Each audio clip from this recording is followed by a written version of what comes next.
I'd like to call this meeting of the Clay County Commission to order. We will start with our invocation. I don't believe our scheduled minister is here. If he is, please raise your hand.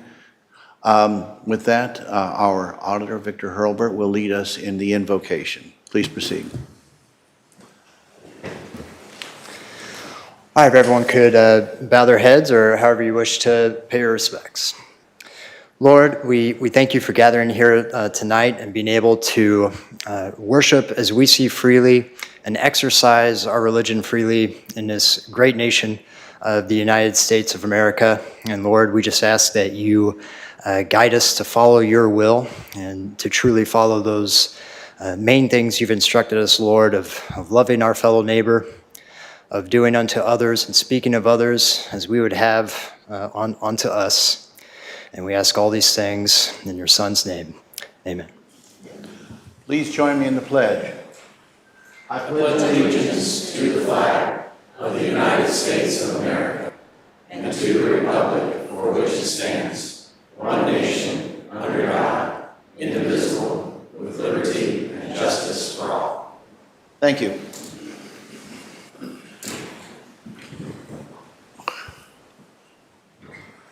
Okay. Please call the roll. Commissioner Nolte? Here. Commissioner Withington? Here. Commissioner Lawson? Commissioner Wagner? Here. Commissioner Carpenter? Here. Commissioner Thompson? Here. Commissioner Johnson? Here. With that, we will move on to approval of this evening's agenda. Is there a motion related to this evening's agenda? Oh, I'm sorry. There you are. Thank you. Move to approve tonight's agenda. Motion has been made to move for the approval of this evening's agenda. We will go into discussion on that issue. I do have one change that I would like to make. I would like us to move number 12, reports, presentation of Mid-Continent Library Annual Financial Report, to be just before number 9, which is consent agenda, so it would be between public hearings and consent agenda. Is there any discussion? Seeing none, I close. Oh, I'm sorry, Commissioner Withington, did you have a... I was just going to tell you the ceremonial resolution just showed up. So. Oh, very good, thank you. Very good, thank you very much. Further discussion? Seeing none, please call the roll. Commissioner Wagner? Aye. Commissioner Thompson? Yes. Commissioner Johnson? Yes. Commissioner Withington? Yes. Commissioner Carpenter? Yes. Motion passes 5-0. Okay, with that, we will now go to the agenda as amended. Any further changes or alterations? Seeing none, Commissioner Wagner, you are recognized to close. I close. Okay, please call the roll. Aye. Aye again. Yes. Yes. Commissioner Withington? Yes. Commissioner Carpenter? Yes. Motion passes 5-0. Thank you. That brings us to the first item on our agenda, next item on our agenda, I should say, ceremonial matters. Administrator? Yes, thank you. Under ceremonial matters, we have a recognition of an honorary resolution for the Walk and Bike to School Day program. This is introduced by Commissioner Withington. Commissioner, if you'd like to introduce the subject, then we will bring the next person forward. Yeah. So Wednesday, October 4th is International Walk to School Day. Everybody that knows me knows how passionate I am. Scott, I irritated you when you were my council person. Oh, yeah. But anybody that knows me knows how passionate I am about safe routes to school and making sure our kids can get to school safely. Well, Walk to School Day is part of that. Ravenwood Elementary, where my kids go, has kind of been leading that every year. This will be our 8th annual Walk to School Day. We started out with about 100 people, and now it's grown to 300 to 400 kids and families walking to school. I think everybody on this commission, except for Commissioner Johnson's been to one. Hopefully you're coming this year.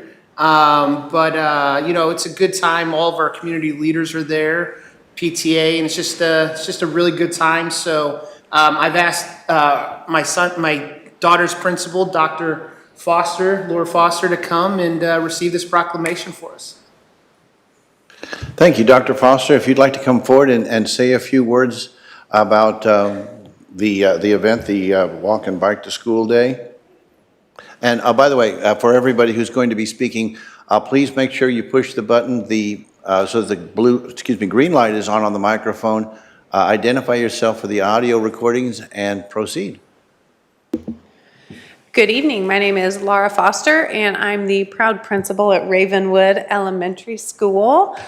This is the 8th annual event, and I feel very honored that Mr. Withington invited me. Dr. Casey has been carrying on that tradition for our school, and I'm very happy to be helping assist with that moving forward. I'm honored to be here to accept this on behalf of our school community, and we hope all of you will come to our event next week. We'll have hot chocolate. The police department will be there, and some very special guests I can't reveal in case our kiddos are listening. But thank you very much. We're very excited about this, and we appreciate your support. Thank you. Yeah, I've attended that thing on a number of occasions. It's always great fun. And as far as I can tell, the weather's almost always been good. So it's a good time had by all. Does anyone else wish to speak on the matter or have any questions? All right, seeing none, we will just go ahead and present you with the resolution and take a few photographs.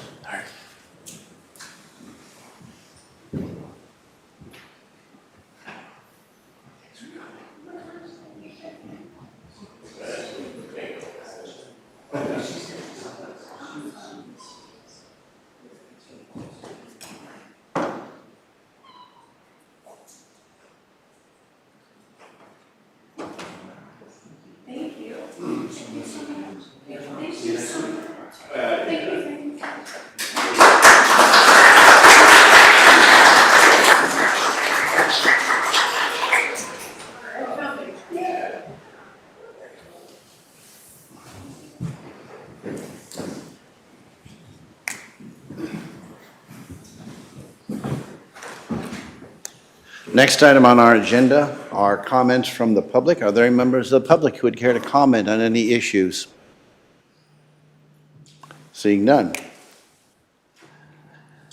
That brings us to public hearings for the 2023 tax levies. Administrator?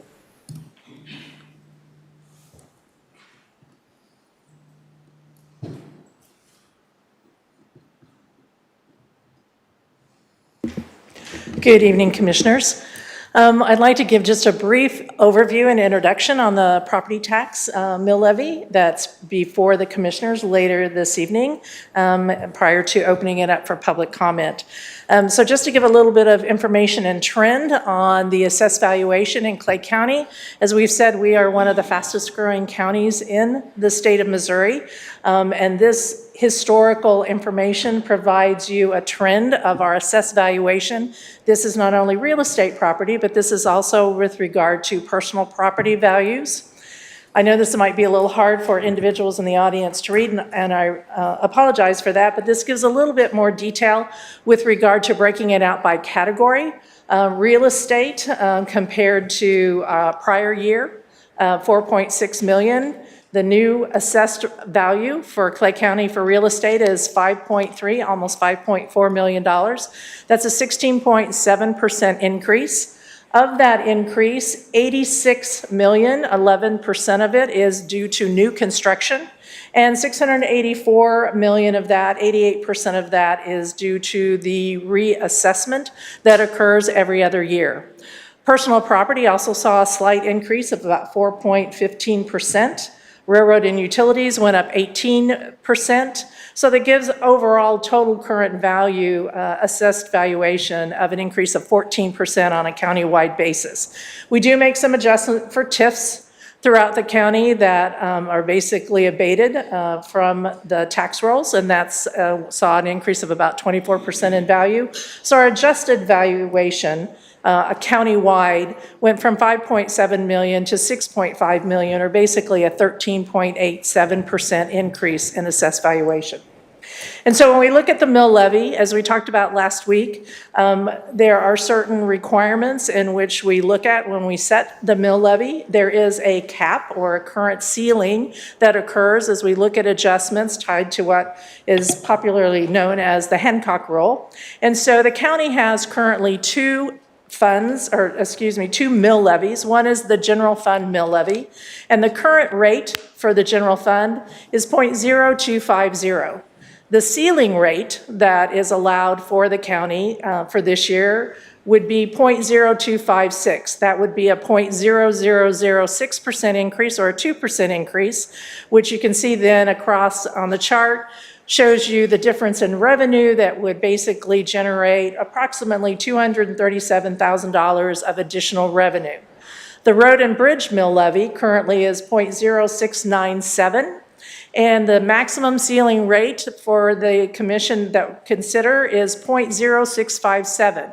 So in essence, due to growth and reassess valuation, there is a rollback when it comes to the road and bridge. So that reduces the mill levy by 0.004, or basically a 6% reduction in the mill levy, but it still generates additional revenue for our road and bridge fund of approximately $294,000. There are outside agencies in which the commission does set the mill levy for. There are three: the mental health, the development disabilities, and the senior services. All three of those jurisdictions also have a rollback in their existing mill levy of basically reducing it 6%, but they too will also still, even after the rollback, see an additional increase in revenue of about 7% for the year. So based on the conversation that the commission had last week when this information was presented, what is proposed later in the agenda for the commission's consideration is when it comes to the general fund mill levy, is proposed that the mill levy stay at the same rate that it currently is. So the current rate is 0.0250. What's proposed in the ordinance is 0.0250, so there is no rate change in the mill levy, and that would generate approximately $199,000 of additional revenue for the general fund. With regard to the road and bridge, the current rate is 0.0697. The proposed ordinance before you later has the rollback of 0.0657, basically a 6% reduction, but would still increase revenues for our road and bridges of approximately $294,000. There is also a separate ordinance that sets the outside agency mill levies. Those mills in the proposed ordinance reflects the rollback of 6%, and you see those before you with the mental health going from 0.0857 to 0.0808. The development disabilities from 0.1028 to 0.0969, and senior services from 0.0427 to 0.0403. All three of those, even though with a rollback, those entities will see some additional revenue in 2024. And with that, I'd open it up for public comment. Very well. As this is a public hearing, are there any comments from any members of the public? Any comments from any members of the public? Are there any comments from any members of the public? Seeing none, the public comment section has concluded. That brings us to our consent agenda. Oh, I'm sorry, no, I skipped over. We have the libraries next. And I made the change. And I did that. Very good. So we will now go to reports. Presentation of Mid-Continent Public Library. Yes, thank you, Commissioners. Again, moving up from the reports is the annual financial report for the Mid-Continent Library. We have guests here to address the board and present that information. Please proceed. All right. That is a tough act to follow. She did a magnificent job with all those numbers. Thank you. Thank you, Commissioners, for having me here today. I'm Aaron Mason, and I'm excited to be here to address you for the first time. I'm about 8 months into this new role as Library Director, and so I figure I'll give you a little bit of background about who I am and where I come from. So originally from Cleveland, Ohio, I worked for roughly 18 years for the Cleveland Public Library, undergraduate degree in Middle Eastern Studies with a Master's in Library Science, And the majority of my career has been devoted to programming and engagement with the community that I serve. And I'm really honored to be here. So as you know, I'm here to report on the library's annual report. And the report is filled with some excellent accomplishments and meaningful partnerships, but it also tells the vitality of our library district. I'm not going to spend a lot of time on numbers, but I do think that there are some very important ones to share with you. Last year, roughly 2.3 million people walked through our doors. And this is notable because until early September, not all of our branches were open. In early September, we reopened our North Oak branch. Grain Valley will open in a matter of weeks. And in the coming fiscal year, we hope to conclude our capital commitments by opening the Riverside and East Independence branches. There's a few more numbers that I want to give you that I think tell a very interesting story. In addition to the 2.3 million people that visited our library, roughly 144,000 families attended our story times. 44,000 people reserved our meeting rooms. Maybe 19,000 children participated in our summer reading club. And so the question is, what story does that tell? And for me, and I think many others, it tells a story of a community that has great confidence in our work. They trust our judgment, they feel welcome inside the library, and they're passionate about our mission to foster a love of reading in young people. It's true. Libraries are a place for human connection. We also provide great value through access to information, but we're one of the only places in the community designated for people to come together. If you walk into any of our branches on a given day, you'll see parents with children, some laughing, some crying, hopefully, because they have to leave too soon. But you'll see tutoring sessions, Bible studies, business meetings, and friends just catching up or learning new skills and hobbies. The list goes on and on. So we're very fortunate that as we've improved our buildings, we've also created spaces that our community loves spending time in. When this job was offered to me, one of the main selling points was I think Mid-Continent Public Library is a great example of regional cooperation. We're called a consolidated district, but we're truly a unified district. With me today are two of my trustees, one from Jackson County, the other from Clay. And I'm happy to say that our board is uniformly behind the mission of the library. So, we have some unique challenges given our size. As you know, our library district is roughly the size of Rhode Island. I'm new to this area, but it's our role to serve people as far away as Buchanan County, and I think also Cass County. And my job is to ensure that everyone receives the same level of service. And that's what I hope to do with this library system, and I have an incredible team to help me do that. So today with me, I've brought two wonderful people.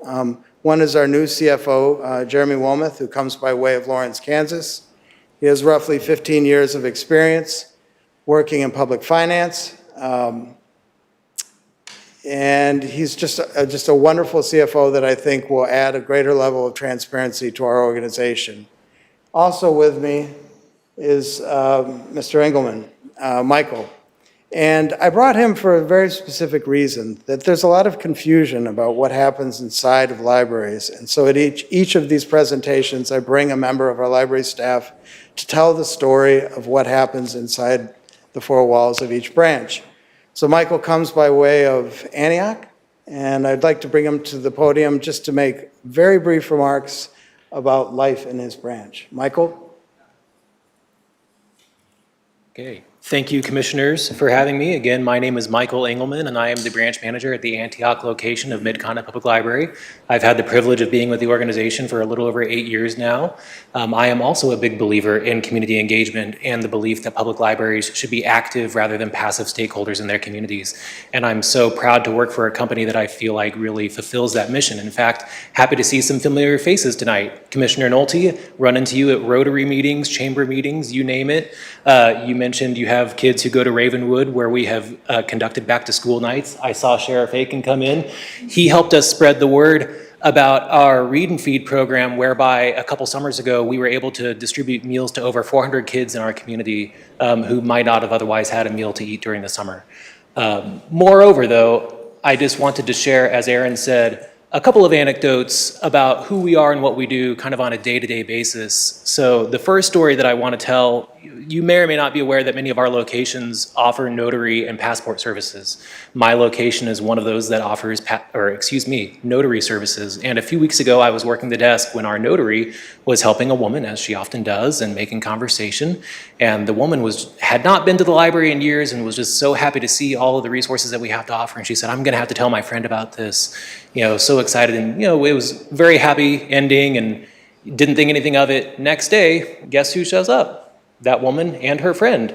Her friend also has 2 small children. They got a tour of the branch, which we do for anybody who signs up for a new card, as that family did. So happy to get them cards. They left with some fishing poles, which again, you may or may not think of when you think about the public library. Some of our locations, mine included, do check out fishing poles in partnership with Missouri Department of Conservation. So 2 happy little campers went off to fish. They have also since started coming to our weekly story times. So again, just good story all around. Feel like they are taking full advantage of everything that we have to offer. The second anecdote that I wanted to share, this one happened a few months ago.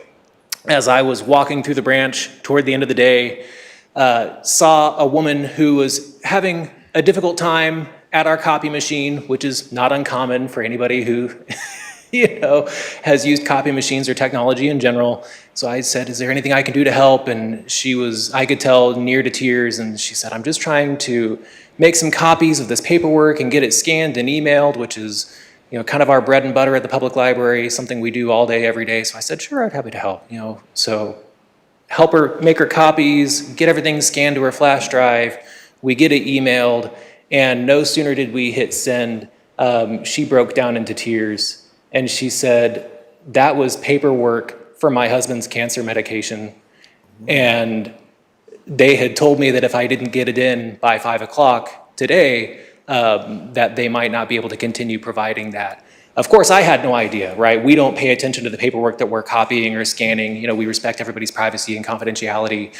So for me, it was just kind of another moment and another day, of just helping people, which is what I would say all of us in our profession are drawn to do. We love helping people. It's, again, our privilege to do so in our communities and, like I said, with our community stakeholders. So thank you for allowing us to be a part of your communities. We appreciate you. And I will turn it back over to Aaron. All right. Thank you, Michael. So in closing, I just want to reiterate that the library truly is a magical place. If you haven't visited it in a while, I encourage you to do so. If any of you would like a personalized tour, I'm happy to do that as well. Just great things are happening in the library, and there's no technology that can replace human interaction and the community coming together, and that's what we're here to do. So anyway, I want to thank you for your time, and I do appreciate your support, and I'm happy to answer any of your questions. Thank you. I just want to say that I remember going to the library back when it was in the old Antioch shopping center in the basement by the, I don't know, it was down there in the deep recesses. And it's an experience that, it takes you through your life, is using those resources. And it's certainly a lot more than it was at that time. There's more technology, and there is, the mission has expanded, and I think the libraries have done a great job of fulfilling that mission when it comes to serving the public. The sort of things you described were almost unimaginable not that many years ago. And so we look forward to see how it is that you progress in your service to the public, and look forward to I guess the Riverside is the last of the, is it the last of the projects, the building projects, or is there, Yeah, Riverside will be the final, is this capital project, yes. so that kind of completes what has been a long process of doing a lot of improvements to the physical facilities. Yep. All right, any other questions? Anyone else have anything they want to say or any questions? Thank you all for your time. Thank you.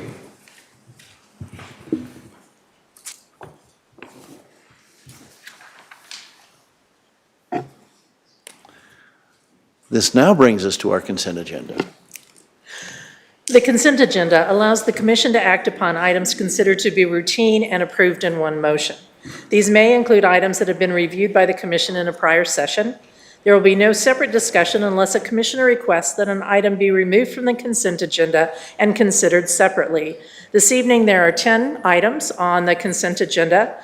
The first item is consideration of the meeting minutes from September 21st. Resolution 2023-308, approving invoice payments for Clay County from September 16th through September 27th for 220 invoices totaling $1,049,959.19. Resolution 2023-306 is consideration of the transfer within a fund in the amount of $14,593 for the Sheriff's Fund. Resolution 2023-307, approving a cooperative agreement between the Clay County Sheriff's Office and Fishing River Fire Protection District for the transfer of a 2011 Ford Explorer SUV and installed emergency equipment. Resolution 2023-310, approving a grant acceptance for the Dedicated Impairment Driving Enforcement Program for the Sheriff's Office. Resolution 2023-311, approving the grant acceptance for the DWI Saturation Grant for the Patrol Division of the Sheriff's Office. Resolution 2023-312, approving the grant acceptance for the Hazardous Moving Violations Enforcement Program for the Sheriff's Office. Resolution 2023-313, approving the grant acceptance for the Youth Alcohol Enforcement Program for the Sheriff's Office. Resolution 2023-314, approving the grant acceptance for the Occupant Protection Enforcement Program in the Sheriff's Office, and 2023 Ordinance 32, approving the amendments to the 2011 Land Development Code. Commissioner Withington. I know we can't discuss, but I do have a quick question on 2023-307. I don't know, it says install 2011 Ford Explorer and installed emergency equipment.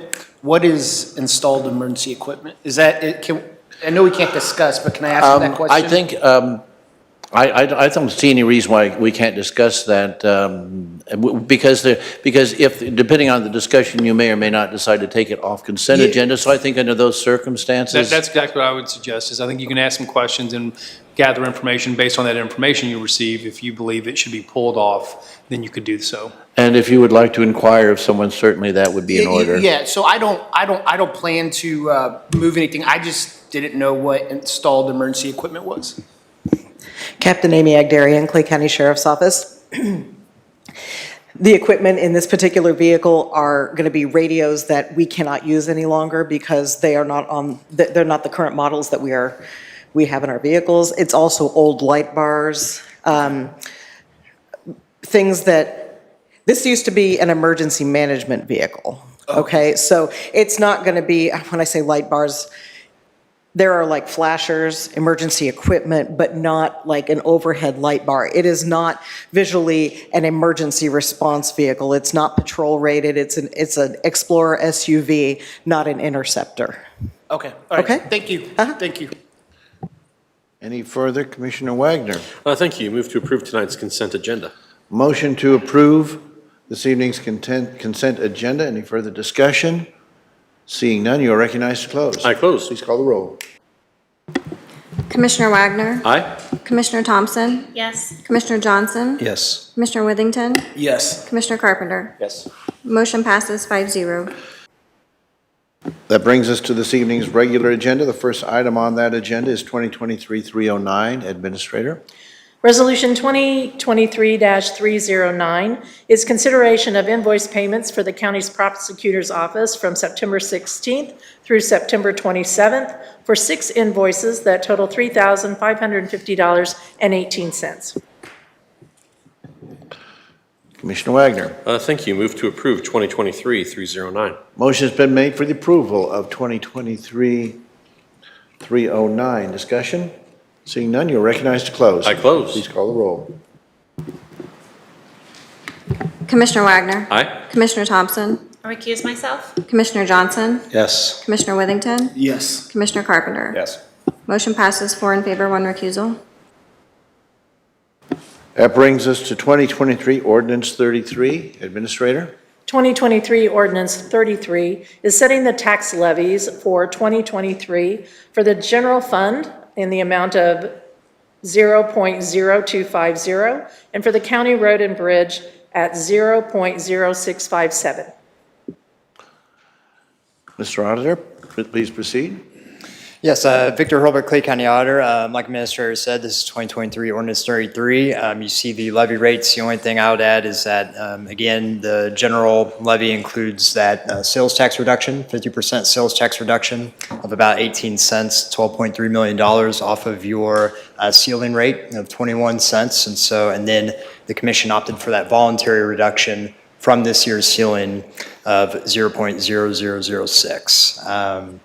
And then, as the Administrator said, you have the county road and bridge levy as well that has a Hancock rollback to 0.0657. Happy to answer any questions. Are there any questions of the auditor or any questions in general or discussion? Seeing none, Commissioner Wagner? Thank you. Move to approve 2023 Ordinance 33. Motion has been made for the approval of 2023 Ordinance 33. Further discussion? Seeing none, you are recognized to close. I close. Please call the roll. Commissioner Wagner. Aye. Commissioner Thompson. Yes. Commissioner Johnson. Yes. Commissioner Withington. Yes. Commissioner Carpenter. Yes. Motion passes 5-0. That brings us to 2023 Ordinance 34. Administrator? 2023 Ordinance 34 is setting the outside tax levies for 2023 for 3 agencies, the mental health at 0.0808, the disability at 0.0969, and senior services at 0.0403. Mr. Auditor? Oh, yeah, there you go. Sorry about that. Victor Hurlbert, Clay County Auditor. Like Administrator said, those are the rates for this year with the Hancock Amendment rollback on all of them per the pro forma in your packet. Only thing I would add is that these are essentially our outside agencies, so the commission appoints those boards. It's not in your packet, but we do have the returned and signed, approved pro forma from each of these respective agencies approved by their boards at the ceiling rate. So that is what they've approved. And that's really all I have for that. I do want to mention we do have a representative here tonight from the Developmental Disabilities Resources Board, DDRB. Her name is Sandra Bennett, the Executive Director, and so she'd like to make a comment. And otherwise, I'm happy to answer any questions before she comes up. Does anybody have any questions of the auditor? Seeing none.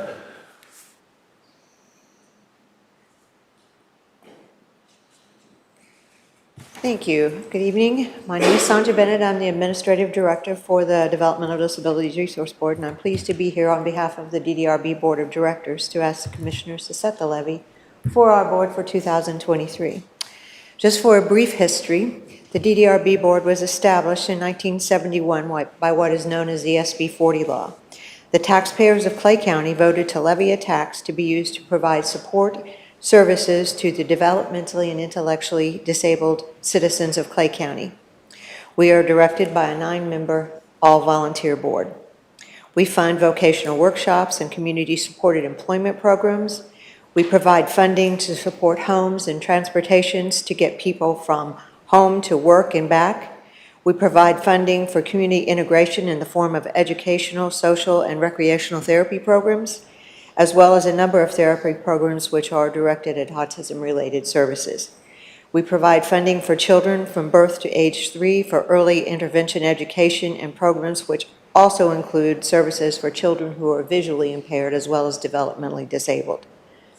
The DDRB partners with the Department of Mental Health, Division of Developmental Disabilities, for diagnosis, Medicaid waiver support, and oversight of programs and service providers.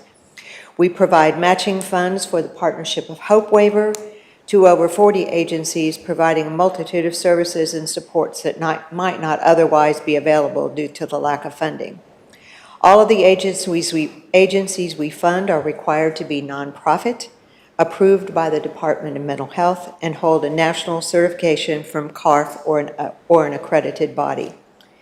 In addition, we partner with the Department of Mental Health to provide case management services through the Center for Human Services. This funding is not a part of the levy, but a portion of all the good that we do. We currently serve over 1,400 residents in Clay County. Without the generosity of the taxpayers of Clay County, these children, adults, and their families would find life even more challenging. On behalf of all the agencies and staff that benefit from these tax dollars, and more importantly, the Clay County residents who receive the direct benefit of these funds, we express our appreciation and gratitude to the taxpayers of Clay County. The necessary information has been provided by the State Auditor's Office, the Clay County Auditor, to set the levy. The appropriate documentation has been approved by the DDR Board and sent to the Clay County Clerk to certify the levy in accordance with the law at 0.0969 for the tax year of 2023. We ask the Commissioners to approve and set the levy accordingly. And I'm happy to entertain any questions any of you might have about what the DDRB Board does. Are there any questions of this, of the DDRB? Seeing none, thank you very much. Is there anyone else wishing to speak before we entertain a motion? Seeing none, Commissioner Wagner. Thank you. Move to approve 2023 ordinance 34. Motion's been made for the approval of 2023 ordinance 34. Further discussion? Seeing none, you are recognized to close. I close. Please call the roll. Commissioner Wagner. Aye. Commissioner Thompson. Yes. Commissioner Johnson. Yes. Commissioner Withington. Yes. Commissioner Carpenter. Yes. Motion passes 5-0. Thank you. The next, we have a grouping of ordinances. 2023 ordinance 24, 25, 26, 27, 28, 29, 30, and 31. I believe that is the list. Administrator? Yes. 2023 ordinance 24 is the reappropriation and revision to the adopted budget of the current year in the amount of $16,872 for the first half of a grant for the Juvenile Court Diversion Program for the Division of Youth Services. 2023 Ordinance 25 is the reappropriation and revision to the current budget in the amount of $2,500 for the first half of funds for the Child Abuse and Neglect Engaged Parents Program. 2023 Ordinance 26 is the reappropriation and revision to the current budget in the amount of $3,000 for the first half of a grant that's awarded for the Mediation Services Program. 2023-Ordinance 27 is the reappropriation and revision to the current budget in the amount of $10,000 for the award of the first half of funds for the Parenting Court Manager Grant Program. 2023 Ordinance 28 is the reappropriation and revision to the adopted budget in the amount of $5,000 for the first half of funds for the Domestic Court Support Resource Grant. 2023-Ordinance 29 is the reappropriation and revision to the current budget in the amount of $5,000 for the Supervised Visitation Program grant. 2023 Ordinance 30 is the reappropriation and revision to the current budget in the amount of $5,000 for the first half of funds for the Helping Out Parents Excel Education Class grant program. And 2023 Ordinance 31 is the reappropriation and revision to the current budget in the amount of $2,500 for the first half of the funds for the Electronic Monitoring Supervision Program. These are 8 grant programs. Many of them are grants that we are very fortunate that staff has been successful in recurring year after year. We do have 3 new grant programs that are included in the ordinances that I just read, and I'd like to invite Dr. Terry Hargrove to come up and talk about the 3 new programs that we've received grants for. Hi, good evening. How are all you guys? New faces. So I'm Dr. Terry Hargrave. I am the Director of the Office of Dispute Resolution for Clay County Family Court. We are located inside the juvenile office and take care of juvenile diversion programming, family court programming, community training, and grant writing. So we have a lot of new programs. We have been fortunate enough to use grant funding for those programs. So all of our programs are free for Clay County residents. So I really take pride in that we are all able to provide a ton of services free to Clay County residents through this grant funding. We have been able to receive more grant funding this year on a couple grants, but the 3 new ones are supervised visitation, so that we can expand our current transitions program to provide families with more time with their kiddos before they are placed back in their care. 1 hour a week does not really show the court that they can take care of their kids appropriately. So through this grant, we're able to provide more hours of visitation time also outside of the current space in the community. The second one is for Judge O'Hara's new domestic violence court. This funds will be used to provide batters intervention programming, educational programming, and victim resources. The third one is the parenting court case manager, and they are there to help the participants and be their point of contact to make sure they're continuing to be in compliance with that court order. Questions on any of the other ones? No, I do want to say that I'm awfully proud to see Clay County in the form of yourself and the judge going forward on the domestic violence court. That's something that I think is very needed, and I'm looking forward to supporting that and also more importantly, seeing the results that come from that. So I'll open it up to any other questions any other commissioners may have. Questions or comments? Seeing none. Commissioner Wagner.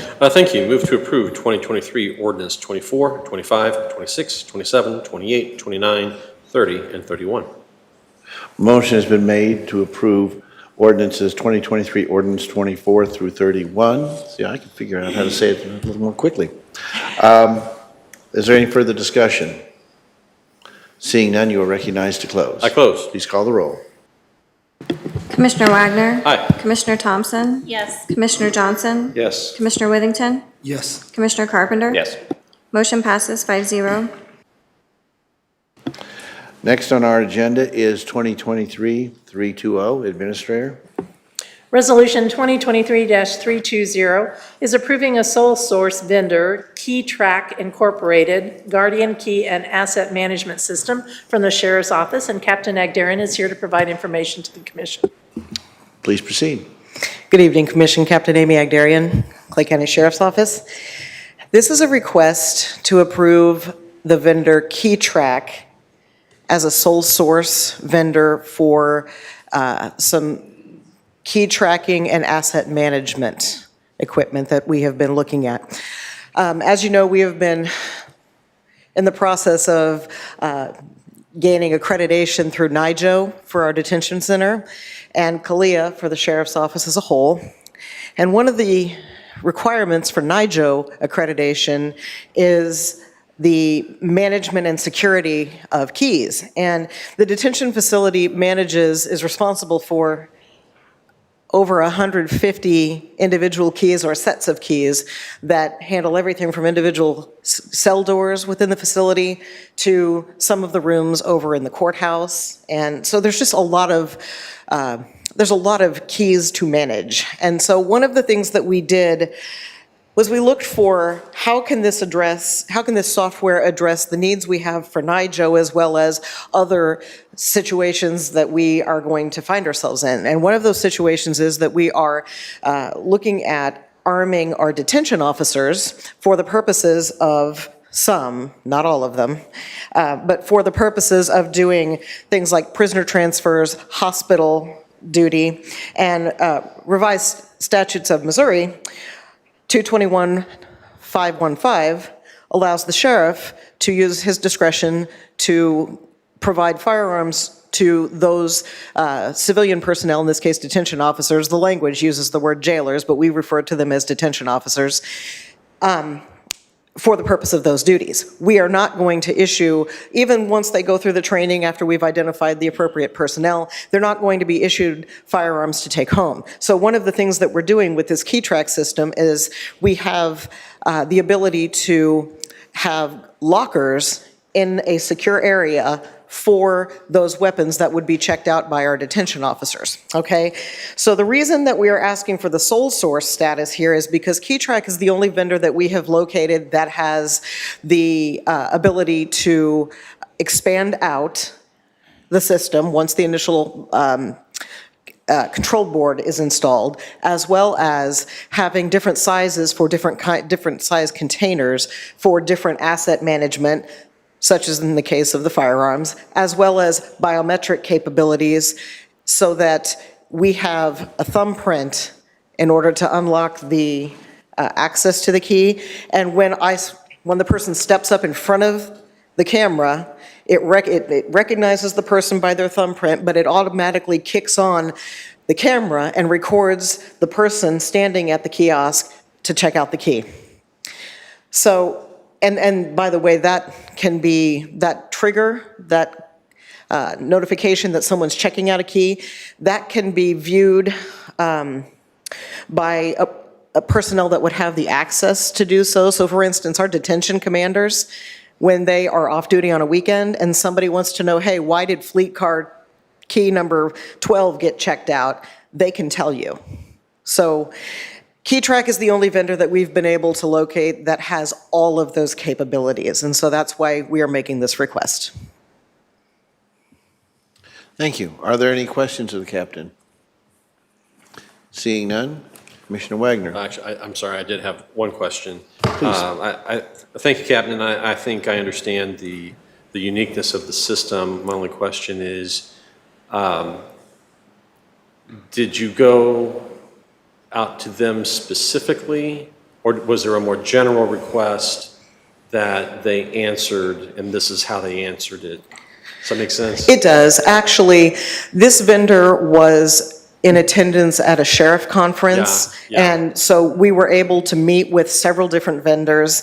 And then I know that our detention commander had reached out to, I think one of them was Midwest Key. So we did go out and look at other options. KeyTrack was the only one that offered all three of those items, specifically the biometric and the camera recording. Mm-hmm. Okay. So, and then we did also go out to the sole source purchase, the notification through purchasing. Gotcha. All right. Yeah. Thank you very much. Absolutely. Commissioner Withington. I know earlier in the year, we had talked about storage with recording these interactions of checking out the keys. Is that going to take up a lot of, any more of your guys' storage? I know we were talking about storage up in the cloud with the body cams and stuff. Is this going to have any impact on that? Or? No, this is going to be a cloud-based storage, so it won't affect our servers. Okay, good deal. Commissioner Withington, excuse me, Commissioner Wagner. Thank you. Move to approve 2023-320. Motion's been made for the approval of 2023-320. Further discussion? Seeing none, you are recognized to close. I close. Please call the roll. Commissioner Wagner. Aye. Commissioner Thompson. Yes. Commissioner Johnson. Yes. Commissioner Withington. Yes. Commissioner Carpenter. Yes. Motion passes 5-0. Next on our agenda is 2023 Ordinance 35. Administrator. 2023 Ordinance 35 is consideration of reappropriation and revising the current adopted budget in the amount of $29,905 to reimburse the use tax line item for the Sheriff's Office for the EMPG mini grant purchase of an outdoor warning siren. And Captain Agderian is here to provide information. Please proceed. Captain Amy Agdarian, Clay County Sheriff's Office. This budget reappropriation comes to you because of a mini grant that our Emergency Management Division was awarded for the purchase of an outdoor warning siren and control system, and that was placed at 9671 Stocksdale Road. There is no county match for this money, but we had to expend the funds before we could be reimbursed. And so the only account that we had that we felt good about taking that from at that time before the grant closed in July, I believe it was the use tax fund. And it has already been reimbursed by the state, but we are asking that that reimbursement be reappropriated in the budget and put back into use tax so we can use it for operations in this calendar year. Sounds largely like a bookkeeping thing, just to keep It everything is. balanced. It is, but we like to make sure that we're keeping everybody in the loop. Well, we appreciate that, thank you. Are there any questions or comments on 2023 Ordinance 35? Commissioner Wagner. Move to approve 2023 Ordinance 35. Motion's been made for the approval of 2023 Ordinance 35. Any further discussion? Seeing none, you are recognized to close. I close. Please call the roll. Commissioner Wagner. Aye. Commissioner Thompson. Yes. Commissioner Johnson. Yes. Commissioner Withington. Yes. Commissioner Carpenter. Yes. Motion passes 5-0. Next item is 2023-315, Administrator. Resolution 2023-315 is approving the distribution of the 2022 flood control lease funds, and Treasurer Nance is here to provide information to the commission. Please proceed. Yes, Bob Nance, County Treasurer. I'm here asking for the appropriation. This is appropriation from the federal government for land that Smithfield Lake had covered. It covers 3 school districts, and they each get a portion of this money. And this is done yearly. Yeah, this is something that comes before us every year about this time. Very good. Are there any questions? Seeing none, Commissioner Wagner. Thank you. Move to approve 2023-315. Motion's been made for the approval of 2023-315. Further discussion? Seeing none, you are recognized to close. I close. Please call the roll. Commissioner Wagner. Aye. Commissioner Thompson. Yes. Commissioner Johnson. Yes. Commissioner Withington. Yes. Commissioner Carpenter. Yes. Motion passes 5-0. That brings us to 2023-317, Administrator. Resolution 2023-317 is approving the 2024 AFLAC Voluntary Benefits Program for county employees, and Director Callahan is here to provide information. Please proceed. Oh, go ahead and turn on your microphone. Thank you. Good evening, Kim Callahan, HR Director. This is the annual 2024 AFLAC Renewal Program. Just a quick overview of what AFLAC provides. It's a voluntary benefit that our employees can contribute to if they like. They have accident, critical illness, hospital indemnity, and short-term disability. Let's see. Currently, the changes this year include a singular enrollment process and experience for the employees. So this year, the employees will be able to, when they do their open enrollment plan, will go in and do their open enrollment through include AFLAC. We're going to maintain the current AFLAC products to avoid any employee disruption. We're going to streamline the feed lines from ADP to all the county carrier partners, and it's cost neutral. There's no additional cost to the county for this. Let's see. So currently, 130 employees are enrolled. Our largest employee enrollments are through the Sheriff's Department, which just is under half of who are enrolled. And then we have juvenile and the assessor. And it totals about $360,000 a year that the employees are paying for this voluntary benefit. Are there any questions or comments? Seeing none, is there a motion? Commissioner Wagner. Thank you. Move to approve 2023-317. Motion's been made for the approval of 2023-317. Any further discussion? Seeing none, you are recognized to close. I close. Please call the roll. Commissioner Wagner. Aye. Commissioner Thompson. Yes. Commissioner Johnson. Yes. Commissioner Withington. Yes. Commissioner Carpenter. Yes. Motion passes 5-0. Next item is 2023-316. Resolution 2023-316 is consideration of approving agreement and capital purchase encumbrance with ARPA funding for the stormwater structure over branch of Carroll Creek at Endicott Road. And Highway Administrator Griffin is here to give an overview of that project. Please proceed. Good evening. Terry Griffin, Highway Administrator. This project, on the branch of Carroll Creek at Endicott Road, is an infrastructure project that was authorized by the Commission in the fall of 2022. The project will replace an aging structure over Carroll Creek at Endicott Road in the northern part of Clay County. The project will repair severe stream bank and channel erosion both upstream and downstream and will replace a narrow, aging road stream crossing that has extensive stormwater damage and that is no longer correctly aligned to the stream channel. The project will also repair and add additional armoring to redirect and to control the stormwater. Currently, the unmanaged stormwater is undermining the roadway, and you can see in the photos the edges of the road are beginning to fail. The concrete rail on the structure does not meet current safety standards. The failing structure was built in 1945 and was partially reconstructed in 1979. The driving surface on the deck is only 20 feet wide, so does not actually allow for two-way traffic. The failing structure will be replaced with a two-lane structure that is correctly aligned to the stream channel. The new structure will be a standard girder structure, 60 feet long, similar to the one shown here. The new structure will align with the stream channel, stream banks will be repaired, and resilient stormwater controls will be put in place to provide a sustainable crossing.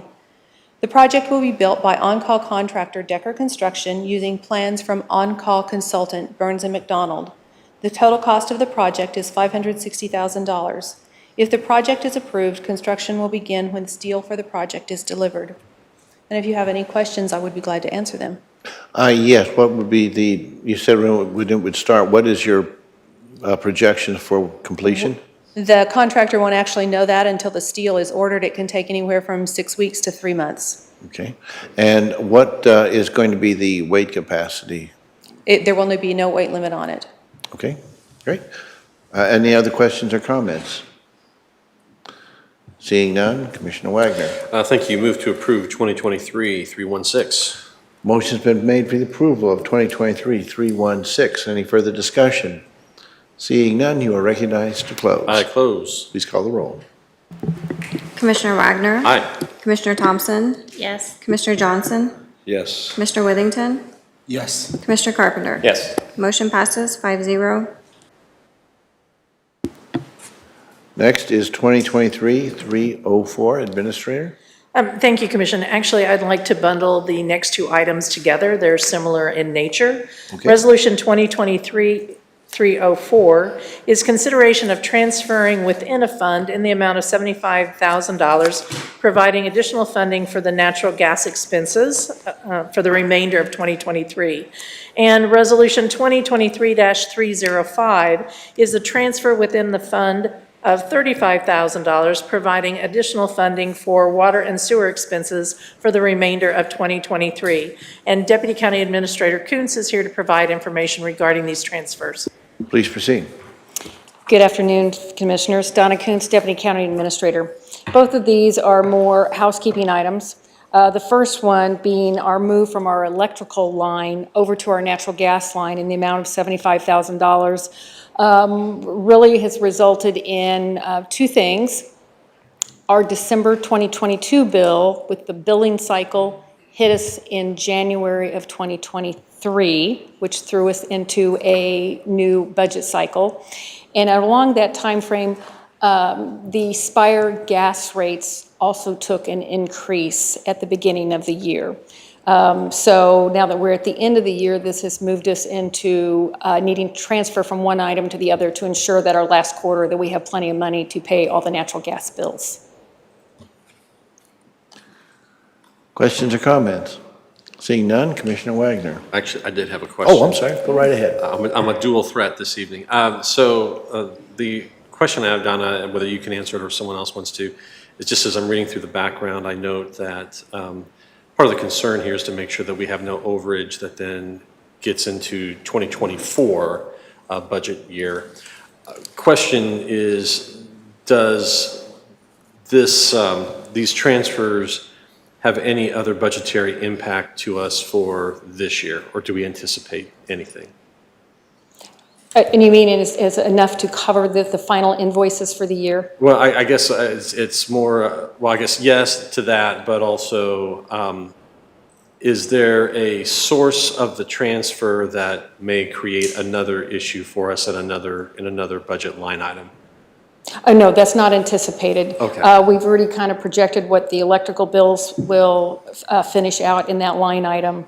And so we're transitioning to our winter months to make sure that we're ready for the heating bills. Okay. And then we've also had discussions with our auditor to make sure that we don't get kind of caught in a gap. And, right. And there was another issue at that time where our UMB bank mispaid some, how our P card was paid. And so we had a shortage on the P card. So there was like 3 things going on at once. Mm-hmm. So we've spoken with the auditor to make sure that we close all the 2023 invoices in the 2023 year budget cycle. We've got a couple of plans for that. If we feel that there will be any timing with the invoice coming, and the auditor is very flexible knowing what we're anticipating that this invoice has not come in yet. So we're working with him, and we've also kind of the backup plan is we could, because these are paid on a P card so that we're paid timely. We could at the end of the years actually encumber, going the old-fashioned way, a PO to pay this at the end of the year if that becomes necessary, and then that wouldn't close. Usually the auditors, those don't close until about March 1st. So that would give us plenty of time to complete any 2023 bills. Gotcha. Okay. Great. Thank you. Any further questions or comments? In that case, is there a motion? Yes, move to approve 2023-304 and 305. Motion has been made for the approval of 2023-304 and 305. Any further discussion? Seeing none, you are recognized to close. I close. Please call the roll. Commissioner Wagner. Aye. Commissioner Thompson. Yes. Commissioner Johnson. Yes. Commissioner Withington. Yes. Commissioner Carpenter. Yes. Motion passes 5-0. And that concludes our regular agenda. Next is the issue of discussion items. First item is ARPA Project Status Report. Administrator, you moved. I did, yes. So as the commission is aware, we have periodically come before you to give you updates on the projects that fall under the ARPA funding. We thought that it would be appropriate at this point in time to give you an update on the projects and the funding and where we stand with that. So just kind of to give an overview, the county received a total allocation of $48.5 million from the state and local recovery funds, basically associated with, as we refer to as ARPA. Of that, the county was allocated $10 million of the $48.5 million as lost revenue category.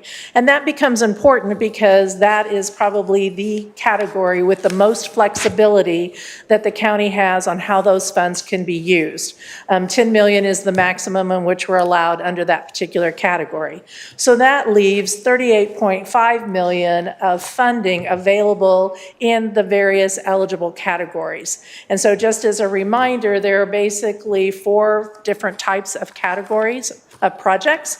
One is called public health and COVID response. I kind of gave a brief overview there. It's basically prevention in congregated areas and settings, also allows facilities repaired due to response to COVID. Economy recovery is a second category that can be aid to tourism, economic support, job training. Infrastructure is a category, and one of those I listed was stormwater because it could be a water project, could be a broadband project, and then the revenue loss category that we've already talked about. So it's important to know that if it's not in the revenue loss of the 10 million, which is our flexible, then it must be in one of those other categories to qualify to use those funds. So just to kind of give a highlight to the commission of where we are, the status today on projects, the commission has awarded $40.5 million in projects. There are 83 projects that have been awarded. 41 of those projects are closed out and are completed. So 49% that have been awarded are done and completed. 32 of the projects are considered ongoing, so that's about 39% of the projects. And 10 of the projects we would consider pending for various reasons, and we'll talk a little bit about that in another slide, but that's about 12%. So then if you look at the chart at the bottom, just to kind of put them in context, because there's lots of ways you can look at data. So based on those 83 projects, how are they awarded and what category? So 38 of the projects are in the COVID response. That's about $16.8 million, or 42% of the dollars awarded have been in the COVID response category. There are 23 projects in infrastructure. It's about $9.7 million, so that's 24% of the funds. Economy recovery is 16 projects at 4.5 or 11%. And revenue loss, 9 projects at 9.3 or basically 23% of the funds. And then the graph to the far right kind of gives you an indication of how are those funds dollars allocated by agency. So you can see that of the $40.5 million that the commission has awarded in projects, 41% of that has been given to outside agencies in our communities. 30% of that is the sheriff's office. 13% of it, 13% is parks. And then we have 5% in highway, 2.8 in facilities, and then they go down from there with regard to in general operations, technology, and then we also have some for the auditor and the prosecutor's office. So those are, in essence, sort of the areas and departments or outside agencies on how those funds have been distributed. So we look at the pending projects, and I said there were basically 10. We wanted to provide to you a list of those projects that have been awarded, but we consider pending for various reasons, and I'll talk just very briefly about them. One is with the City of Liberty, about $1.8 million. We've been in contact with all of these agencies to get a status report. They are working on their projects. Their projects actually were sort of in 2 different areas, but, and so they're kind of determining how they want to allocate those funds. So they are in the works on their projects. The City of North Kansas City, $700,000 for an infrastructure project. They are working and acquiring right-of-way. They're waiting on a permit to do work in the right-of-way. So I think they believe that, they may not get to that this year. Permitting takes time, but they are in the process and do believe that will happen next year. The Liberty Hospital Foundation was awarded $65,000 in economic recovery. We've had some conversations with them. We still need to work with them a little bit. We're not exactly sure when the timing is that they're going to ask for that reimbursement and for what, but we've had conversations with them that the clock is ticking in the utilization of those funds. Public Water Supply District Number 6 also received $180,000 in infrastructure. Their project was to replace water meters. And so due to supply chain issues, they have just recently received their meters, and they do believe that project will be done by the end of the year. The Law Enforcement Resource Center, that is in our lost revenue category of $6.9 million.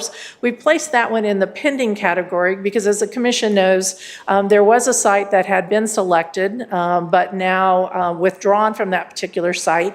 So we don't think that's been finalized yet, but I've invited the sheriff here, so I think later I'm sure you'll have some questions about the status of that. But until we have some more information, we've kind of put that in the pending category.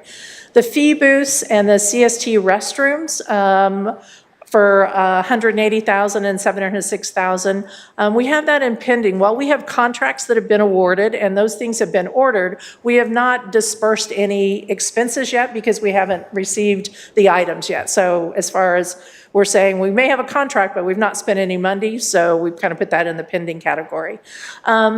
With regard to Old BB, Mother's Shed Creek is an infrastructure project. That one is under design. You may recall that we came to you on some of our stormwater projects and really only asked for funding for the design phase, and once it was designed and we knew the true construction cost, we come back to you and ask then to move those funds to construction. So that's still in the design phase.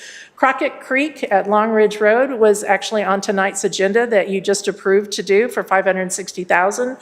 And then the pump out stations, you may recall, just recently came to the commission probably within the last month or so. So it's under contract, but we've not expensed any dollars on any of those projects yet. So we kind of do a financial analysis is what did that mean, where are we? So again, ARPA funding was $48.5 million. The total amount that was awarded is $40.5, and that included the pending projects we just talked about. We also have $5.3 million that are encumbered, in essence, that have been brought to the commission and have considered, and those funds have been earmarked. So total allocation is $45.9 million. So that leaves unallocated funds in the amount of $2.6 million. Some of this is we had not programmed it. Others, it could be because some of those closed projects actually came in under the allocated and budgeted amount. We want to note that of that $2.6 million, $653,000 of that is in the lost revenue category. The others would have to fall into one of the approved eligible categories.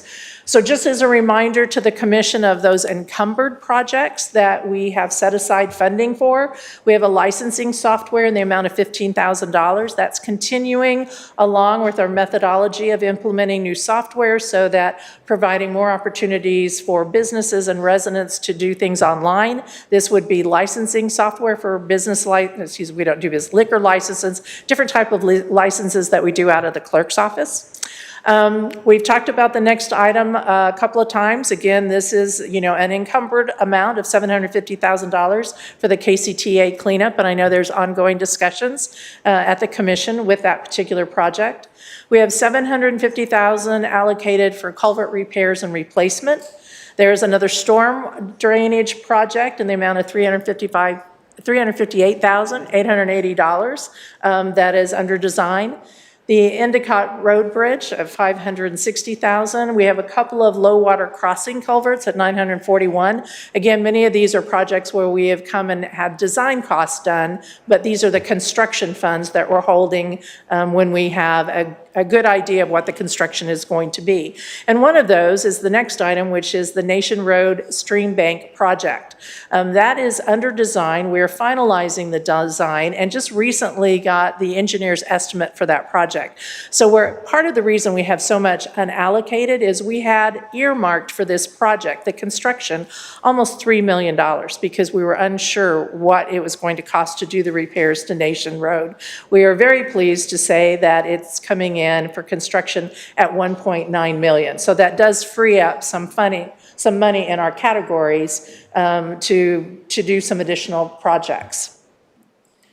So when we look at, we have some proposed new projects for the commission to consider. So as I said, there is $2.6 million of unallocated funds.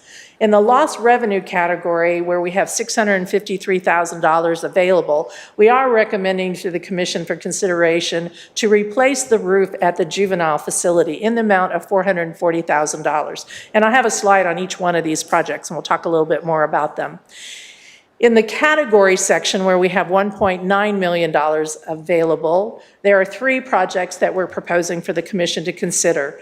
The court transition facility for about $433,000, a new stormwater project at the New Hope Creek and 172nd Bridge of $1.5 million, and doing the Stream Bank Stabilization Project at the airport for $60,000. So the total new projects would be $2.4 million, leaving an unallocated amount, and it would all be in the lost revenue category of $213,000. So when we talk about the 4 projects that we're proposing, the first one is the juvenile facility, the roof replacement. So the roof on this building dates back to 1996. We are having issues with this roof. It is a flat roof. It's basically hit its life expectancy. And our quote, this is the quote that we've received to replace the roof on that building, is $440,000. The court transition facility, this is a picture of the existing facility. There are structural issues with this facility. It is here in the downtown Liberty area, close to our juvenile area, across from Liberty City Hall. We looked at repairing this building several years ago. The estimate that we got was about $660,000. However, when they came in and started doing more, the contractor really couldn't get insurance or get bonded on it because the concern was that once they touch it, it could definitely cave in. We have not been able to use this building, and so we are trying, and you're going to hear in a minute from Judge O'Hara about how they are accommodating their services, in sort of a workaround. But we are recommending that we set aside some funds to look for a new facility for this program. Not only would it solve the immediate need, but looking at a way to expand services. And also under ARPA, because we would have a larger facility, we could separate families, do more families at once, but still do it safely so that we are not exposing anyone to COVID. And so with that, I would like to invite Judge O'Hara, who's been gracious enough to sit through our meeting this evening, to come in and talk a little bit about the transition program and that facility, and answer any questions you may have about that project. Before the judge comes forward, does that price include demolition of the existing building? No, it doesn't. All that is right now is hopefully finding a location for this program to be located at. Would that be a qualified expense? Well, there's some discussion about what do we do with that particular facility and whether maybe someone might be interested in that facility, at least the land, not the building, obviously.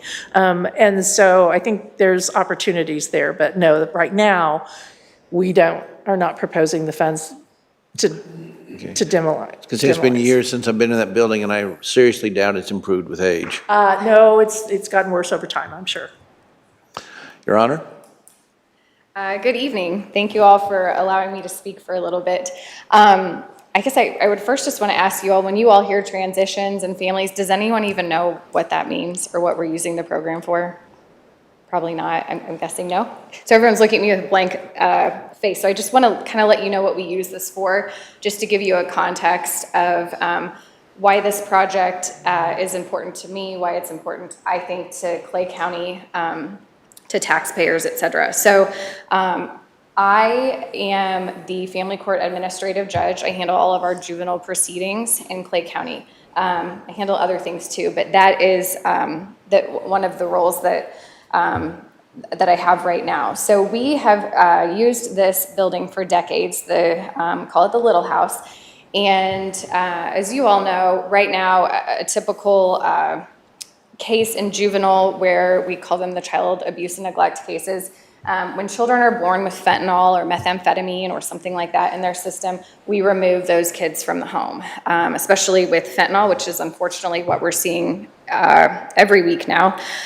There's no way to place those children in their home with their parents safely. As you know, fentanyl is odorless, tasteless. If the child even kisses their parent and they have fentanyl on their lips, it could be lethal. So when we remove children from their parents at the hospital, they then have to, I say they get on this hamster wheel where they're trying to become sober and reunite with their families and with their children. And the trauma of removing a child from a home is a greater trauma than any trauma that children could encounter, even coming home to a deceased parent or something like that. So currently, Children's Division, I'm sure you all see it in the news regularly, but they're understaffed, underpaid. There's certainly a shift in the last year, which we're really excited about, and the state of Missouri is funding Children's Division better, but their staff right now allows for them, when we remove children from the home, to have a supervised visit with their family for 1 hour a week.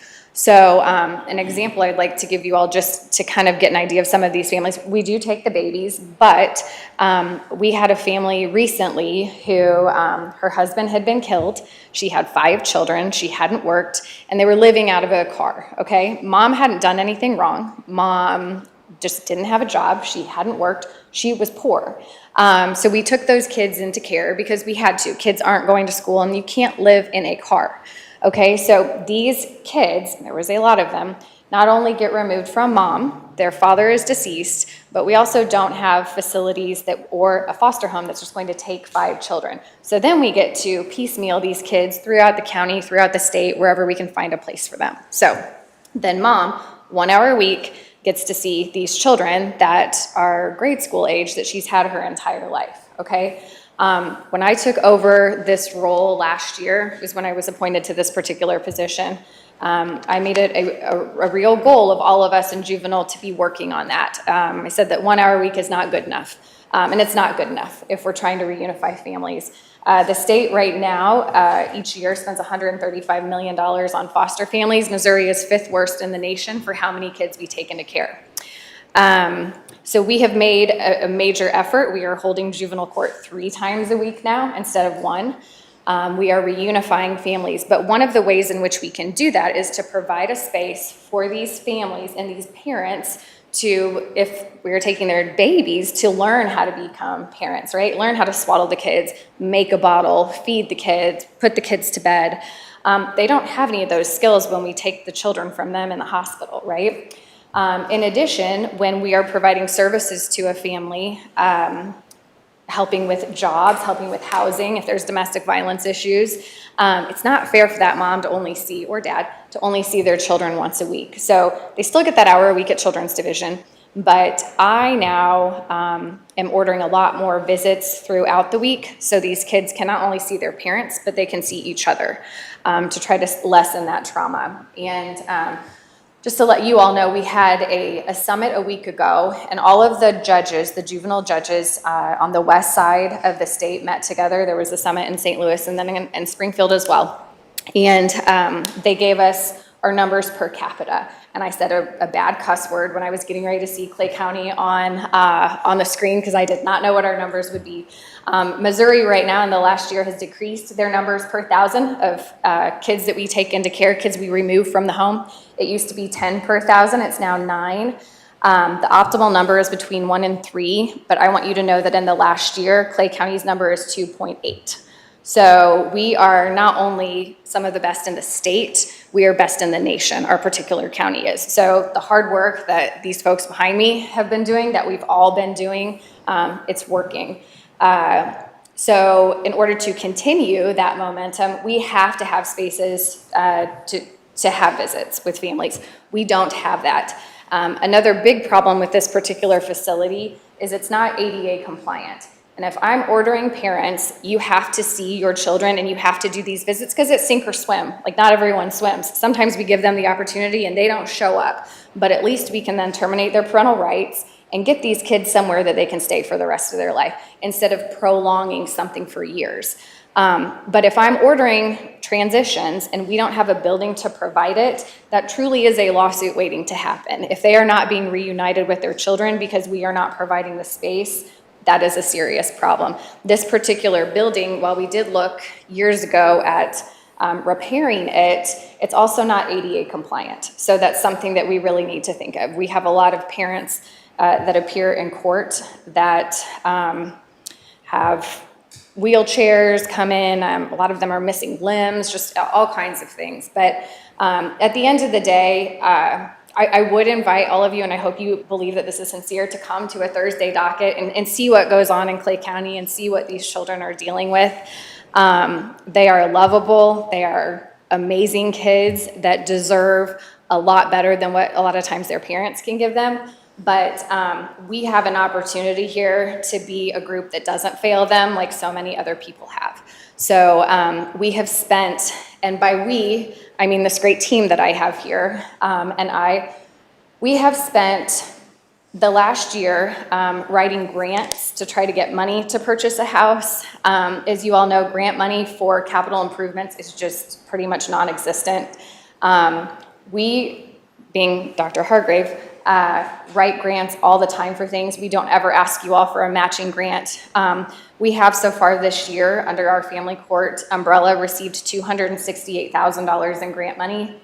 Last year it was 69. So, and we have a lot more that are out there pending. We have a pending grant to try to get some money to help with transitions that we should hear about in October. If the federal government shuts down, that might prolong the process a little bit, but we're doing everything we can to mitigate these funds, to provide programming.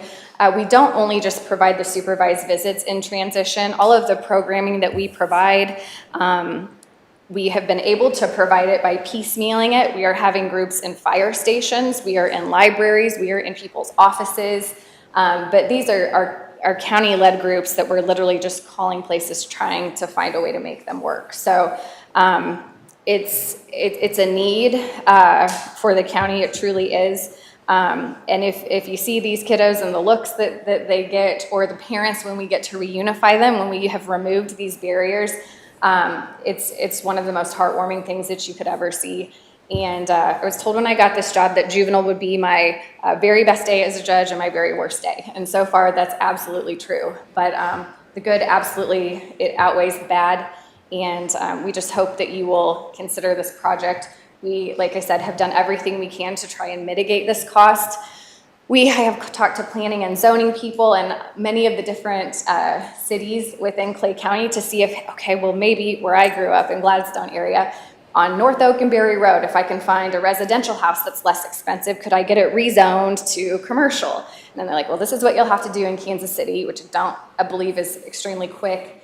And then, okay, well, let's see what types of commercial property is available that's ADA compliant and could house both these visits and our programming. We have looked at every facility that is for sale in Clay County under $800,000. So we have been to everyone. If you have any questions about any of them, we have seen them. We have seen some that don't really have roofs, but we went to all of them just so we could look. We have looked at building. We have, with that transitions property, talked about some options with it. I think there are things that we can do with that particular property that could mitigate costs of a new building as well. But it's something that I hope that you all will consider. We will continue to do what we can to try to mitigate any costs and any grants that if you all hear about them and think we should apply for them, we're willing to do that. I think Dr. Hargrave and I were working until very late last night on yet another grant. But we all feel really passionate about this. I hope that you all will consider this. The amount that's being requested could certainly help us in our endeavors. So I'm happy to answer any questions that you all have about the Transitions House or kind of the programming and what we're doing. Thank you very much for what you've been doing. I mean, in other areas, but this in particular, we allocate a lot of money. We have allocated a lot of ARPA money. Most of it is to good things, certainly. But I don't recall anything that it fulfills such a basic human need that we deal with. Like I say, a lot of that money we've allocated has been to very important and projects that have to be done. But I can't think of anything that compares to this as far as, particularly when you're talking about helping children who are in difficult situations through absolutely no fault of theirs by any stretch. So. I think this is great. I certainly appreciate what you're doing. Commissioner Carpenter. Yeah, thank you. Sorry, I've got a bit of a cold. I just want to thank all of you for your work on these issues. Incredibly important, and I'm sure at times, like you said, incredibly difficult and harrowing too. My opinion, not yours, but I think the state has seriously underfunded and frankly, in addition to that, years-long mismanagement of Children's Division, and I think all kinds of unfortunate consequences have come from that. And I'm grateful that finally it seems like some folks have really raised their voices and are turning the page on that era. And I think better days are ahead. But what we can do here locally in Clay County to help, I think we absolutely should, and look forward to being an advocate on behalf of this initiative. And yeah, just again, thank you all, and thank you, Terry, for always aggressively pursuing all those grants. I know we approved a bunch more tonight, so Well, and I will tell you, it is truly our honor to serve these children. I think I can speak for all of us. It is the best job I have ever had. So, any other questions? Commissioner Wagner. The answer is yes. First of all, I want to echo my colleague. You do the Lord's work every single day, and we appreciate that you are standing there right beside these children every single day. That's a tough job. Tough job. Two questions. One is, on a day-to-day basis on a facility like this, what are you really needing? And I guess what I'm asking is it simply, I need 4 walls and a roof so that people can meet, and then they go, and then the next group comes in, or the next family comes in, or so on and so forth. And I don't mean to simplify it. Sure. No, I'm happy to explain. But it, kind of the functions that go on, and when do you need it? Because I may have an idea, and I'm trying to figure out if it's a good one or not. So Sure. No, yeah, we, so I did, and I have my own just kind of personal notes on this, but I did ask for Juvenile to give me a calendar of what we would use, like the transitions building for. So there's, we would typically use it for meeting rooms too. So throughout the day and throughout the year and in the evening, we hold some of our groups there and our classes and our community engagement type things there, could be even CPR training, different things like that. But so we use it throughout the day. And then when we do the transitions program, we do have to have an officer there because sometimes you can imagine things get a little bit tough. And then we have monitors that supervise what's going on.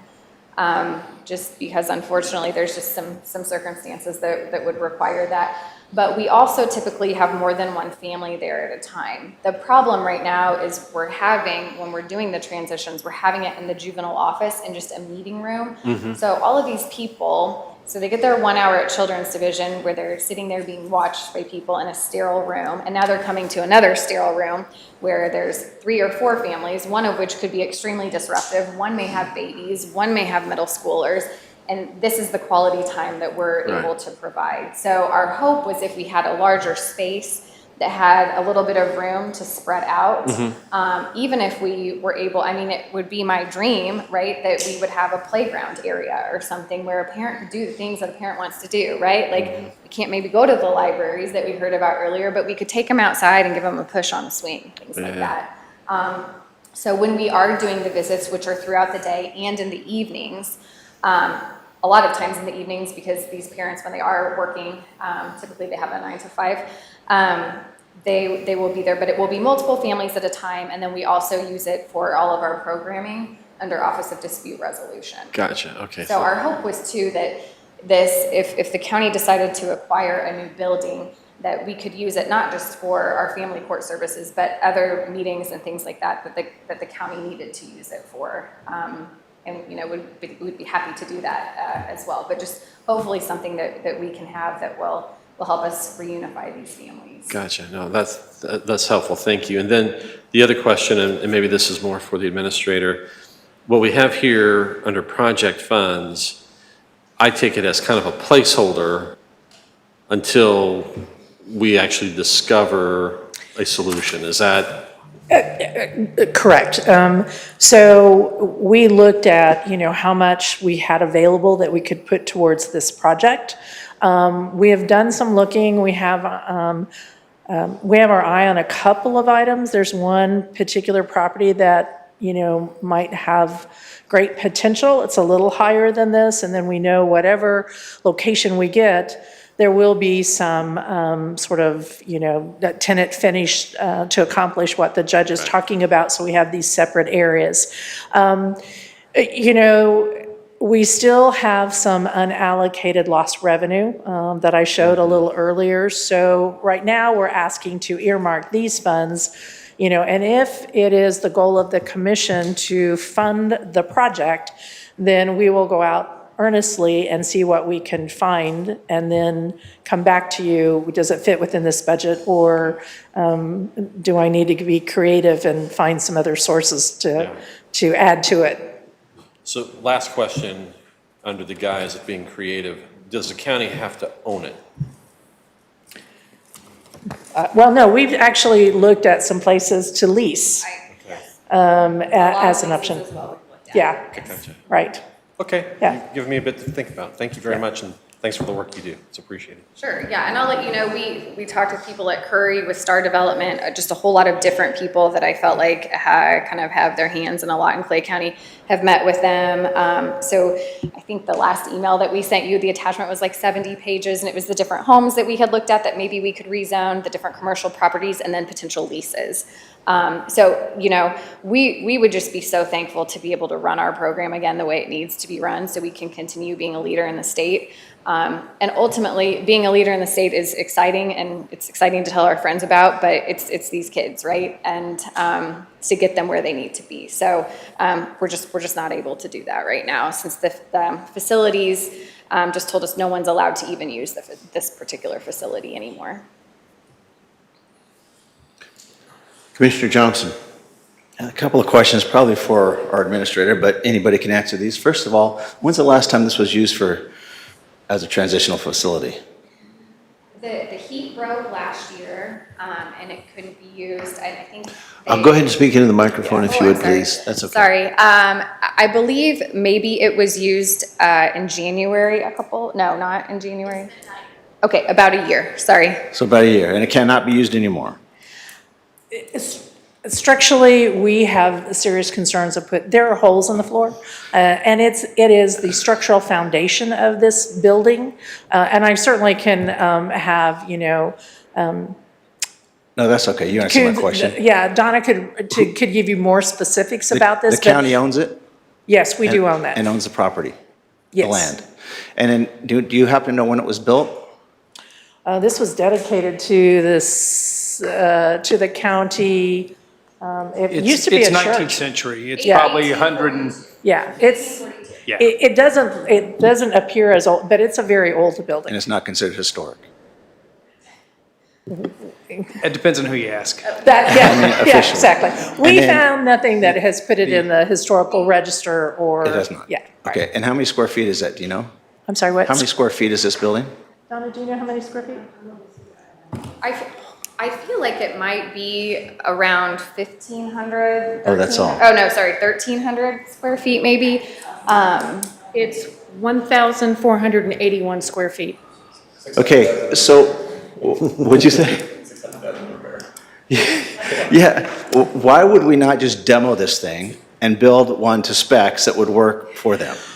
Well, we have talked about that also, a potential, I'm not sure, for new construction that we could build, what they're looking for there.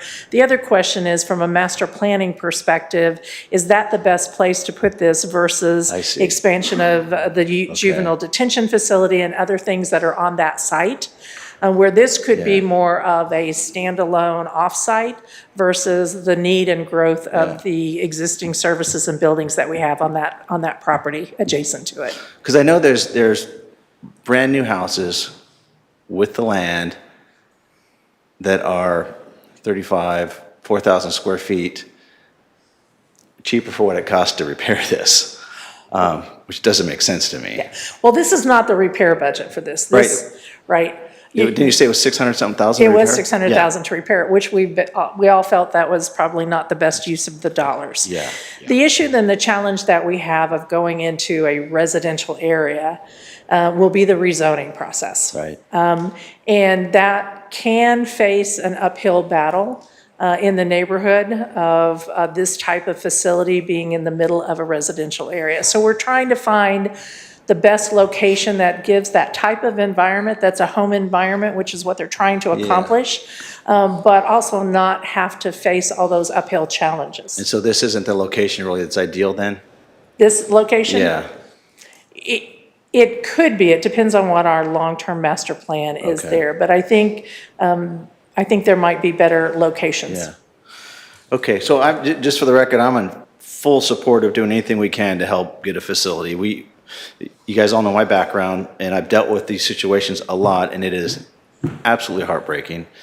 Anything that we can do to make these transitions better I'm all for it, and I'm all for supporting it with this ARPA money as well. Commissioner Withington. Commissioner Johnson stole some of my questions, so. But looking at the map, do we own this entire city block? Do you know if we own the whole block? It looks like there's just a I don't. house and Sure. a parking lot and everything. Well, but then there's also, I think juvenile justice is there and, yeah, the other buildings, yeah, so, I don't know, do we own the whole block? Just the property where the houses sit in the parking lot. And the parking lot, okay. Okay, And the parking lot is used for our other facilities. okay. I just want to say that I'm in favor of this also. I think it's a great idea. I had some friends growing up that went through this, and yeah, I'm all for spending this money to do this, so. Thank you. Are there any further questions or comments? Okay. Do you have more presentation for us? I do. Thank you. So the other, one of the other new projects for consideration is the New Hope Creek at Northeast 172nd Street Bridge. We're estimating the project to be about $1.5 million. This structure is 104 years old, one-lane structure. I believe it is the oldest structure in the county. So if you look at the picture on the left, this picture is taken from the center of the bridge, right? And in theory, you know, the creek should be aligned so it comes through at the middle. And so as you can see over the years, the alignment is not there. And so you see the consequences of that in the right side picture, where debris is getting caught in everything within and under the bridge. And so it is not draining, it's causing more erosion. It is doing deterioration to the structure and certainly does not and is impacting the alignment even more. So we would recommend that this is a stormwater project that needs to be addressed. The structure then would also be widened so it wouldn't be a one-lane structure.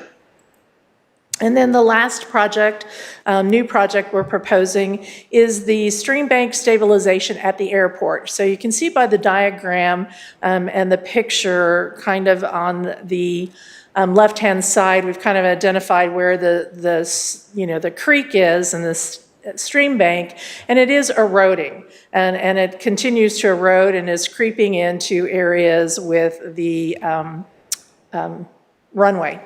And so this has come up in some of our inspections of the airport with a recommendation that we stabilize the bank with Gamian baskets to stop the erosion. We believe the project cost is $575,000. This would be eligible for some of our federal grant money through the state Department of Transportation, but we would have a local match of $60,000. And so we would recommend using the ARPA money to stabilize and be our match to stabilize the stream bank at the airport and stop the erosion. With that, I certainly stand for any questions on any of the new projects or any of our projects that are underway, or I know it was a lot of information to give you, but we wanted to give you an overview of where we are. And also, as you know, that there is a timetable to spend the ARPA money. And especially has to be encumbered under contract by the end of 2024, and the projects must be completed and completely paid for if they're construction projects by the end of 2026. Now, I would say that the last year or so, the Treasury has come out with additional projects that could qualify for ARPA money in categories. And one of those categories is surface transportation, which we were doing cartwheels here because we were thinking that might be able to be utilized on our roads. Unfortunately, it's not as simple as that, and they tie the surface transportation projects to qualify under CDBG requirements. And so our county roads, where we need to do improvements to our roads, would not qualify under surface transportation, but we did explore that as an option. Happy to answer any questions. Commissioner Johnson. Can you go back 2 slides? I certainly can. So I have one more. This That one? one right there, yeah. This may be a very ignorant question, but I've always wondered this. So this is the second time tonight I've heard about these streams running under these bridges that are no longer in the middle where they should be running because of some of the backup or whatever, and kind of diverts it. My question is, once we identify that happening, why don't we just go down there with an excavator and reline it, pull the stuff out and dig it so it goes right back under where it's supposed to go? Well, I'm going to refer to Terry Griffin on that, and typically I think sometimes our engineers, it depends on the project and it depends on the stream, depends on how much land we have available with regard to easements, but I'll turn that over to Okay. Terry.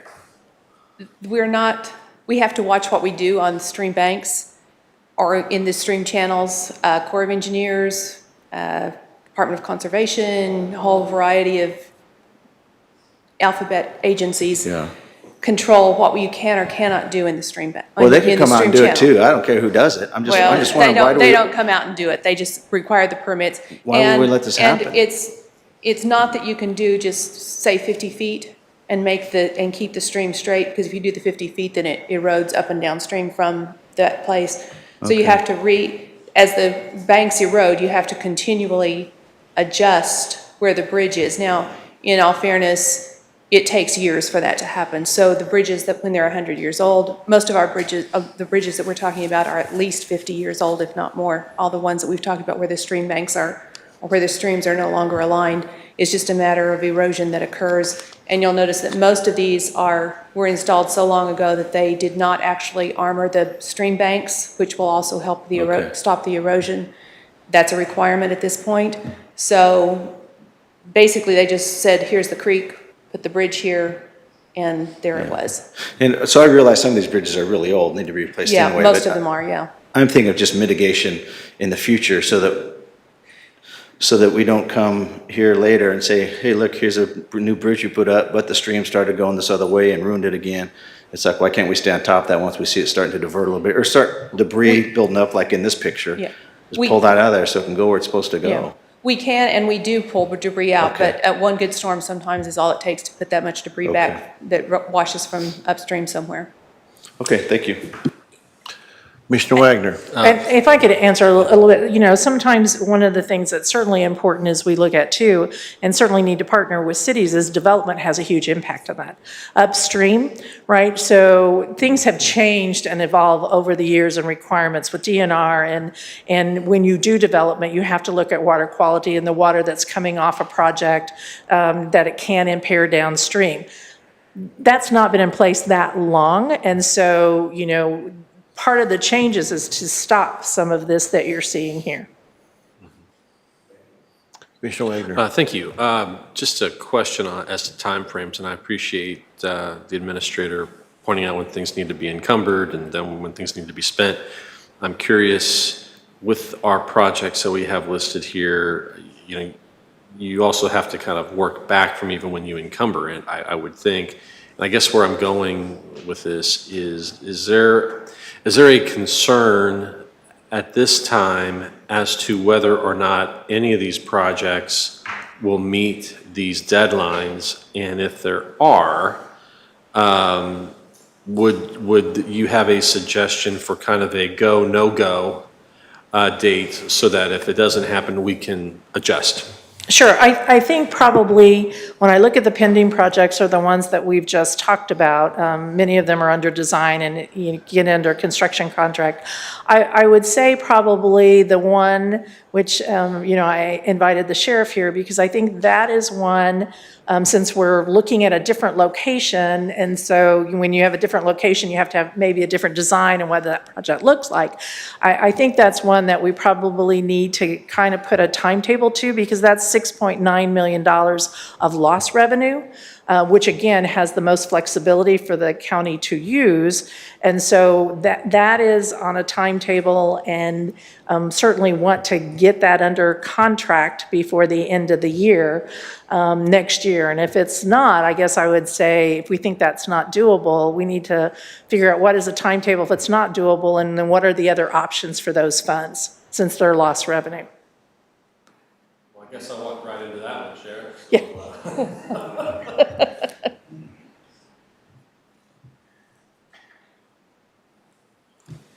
evening, Commissioners. Will Aiken, Sheriff of Clay County. So as you know, we ran into some obstacles of our original site, which led to me withdrawing my conditional use permit out at Stillhouse. But with those obstacles came a lot of other opportunities. But with those other opportunities, specifically in Liberty, it required us to do basically a complete rebuild or a redesign of our facility because it's not out at that open location. But along with those the opportunities came with architects and engineers who are doing pro bono work as we speak. And I was hoping to have the final specs for the new design. But regardless of what that new design is, the two locations that we were looking at, and as of yesterday, after talking with the city manager at the City of Liberty, a potential third location came up. But the size of the locations will accommodate whatever specs we come up with because of the amount of acreage. We're looking at Liberty because it's almost a centralized location. It's still not connected to the sheriff's office, but it's still within a 10-minute drive. Liberty is, they've got a lot of restaurants, hotels, so if we bring training in, it's ideally the best place to look at. I'm really glad I heard the county administrator say have the project completed by 26. I was operating under the assumption that it was 25. So yeah, we will definitely be under contract by the end of next year. I have no doubt in my mind with everyone who is assisting with this project. And, I probably first quarter of next year is when we'll be at that point. So we're definitely there. We just have to look at a different location. Administrator, just to follow up, one of the things that would be more complicated, of course, is should any of these projects fall off the list, the time that it would take for that to happen means that the number of projects that would be available for us to reallocate those funds to has shrunk because some of these projects may well require a timeline of their own. So we've got to keep that in mind if they have to be reallocated. That is true. And so, and it depends on, which project of these, might sort of have difficulty meeting the deadline. As I said, the lost revenue is an easy category for the county because that is the most flexible that you could utilize on projects or roads or bridges. Or if it has to fall into one of the other categories like infrastructure or economy or COVID response, then that's a little bit more restrictive. And I would love to tell you that we have a bunch of construction projects, bridge projects that are sitting on the shelf ready to their design. We just need to go. We don't, so we'd have to design them. And so I would have concerns saying to you that if some of these don't happen, we could move them in and do additional stormwater projects. I'm not sure we could meet that timeline even now, right? Because it's taking, almost a year to do design on some of our projects already. So there will be a point in time that, we'll circle back up with everybody on this list. We're trying to keep in, now that we're getting close to deadlines of communication of where are you, how's it going? Do you think you're going to meet your deadline so that we can free it up if that happens and bring back to you other options to consider? I just wanted to make sure that issue is raised so we would all be, to keep the awareness out there. Yeah, and so my challenge has been to staff is, be prepared in different categories come August or September next year that you could be ready to go out to bid and award a contract, just in case we can't. So they are working on that in all the categories, right? Because we don't know where the money might be freed up at, if there is any. Thank you. Sheriff, did you want to follow up on that? Yeah, I just wanted to add one thing. Myself or my staff will keep in contact with County Administrator and her staff in the event that these specs don't end up costing the full amount that has been allotted for the Resource Center. So, because of the time constraints, I want to make sure that we do our part to say, hey, we're not going to spend all of this money and make sure that we can hand it over to another project. So I just want to assure everyone that that's what we'll be working on as well. That is And I appreciate that appreciated. because, again, the lost revenue, I've had conversations, we know roads is one of our number one priorities, and because it is lost revenue, we do have the ability to do that. So we could add whatever funds come in under budget on that particular project and add it to road maintenance project, and increase the asphalt overlay program with a contractor and get that under contract before the end of next year. So, we're going to be ready for that if there is a number that we're provided that we can utilize those funds. Thank you. Commissioner Johnson. Or by a transitional mansion maybe with that extra money. People are lining up with lists, I'm just telling you. So I want to clarify some things, particularly with this Law Enforcement Resource Center, almost a $7 million project. There's a deadline when this money has to be what? It has to be encumbered, Encumbered, which, which everything. means under contract? My understanding when we researched it in the very beginning, when this all came out, is it must be under contract. Because I know a construction project cannot necessarily be done Right. in a year, but they expect it has to be encumbered under contract, is my position, by the end of next year, By the end of 2024? 2024. This has to be. Right. So the sheriff's department has to have it all encumbered to use that? Yeah, So under now, contract. let's say that's not going to happen.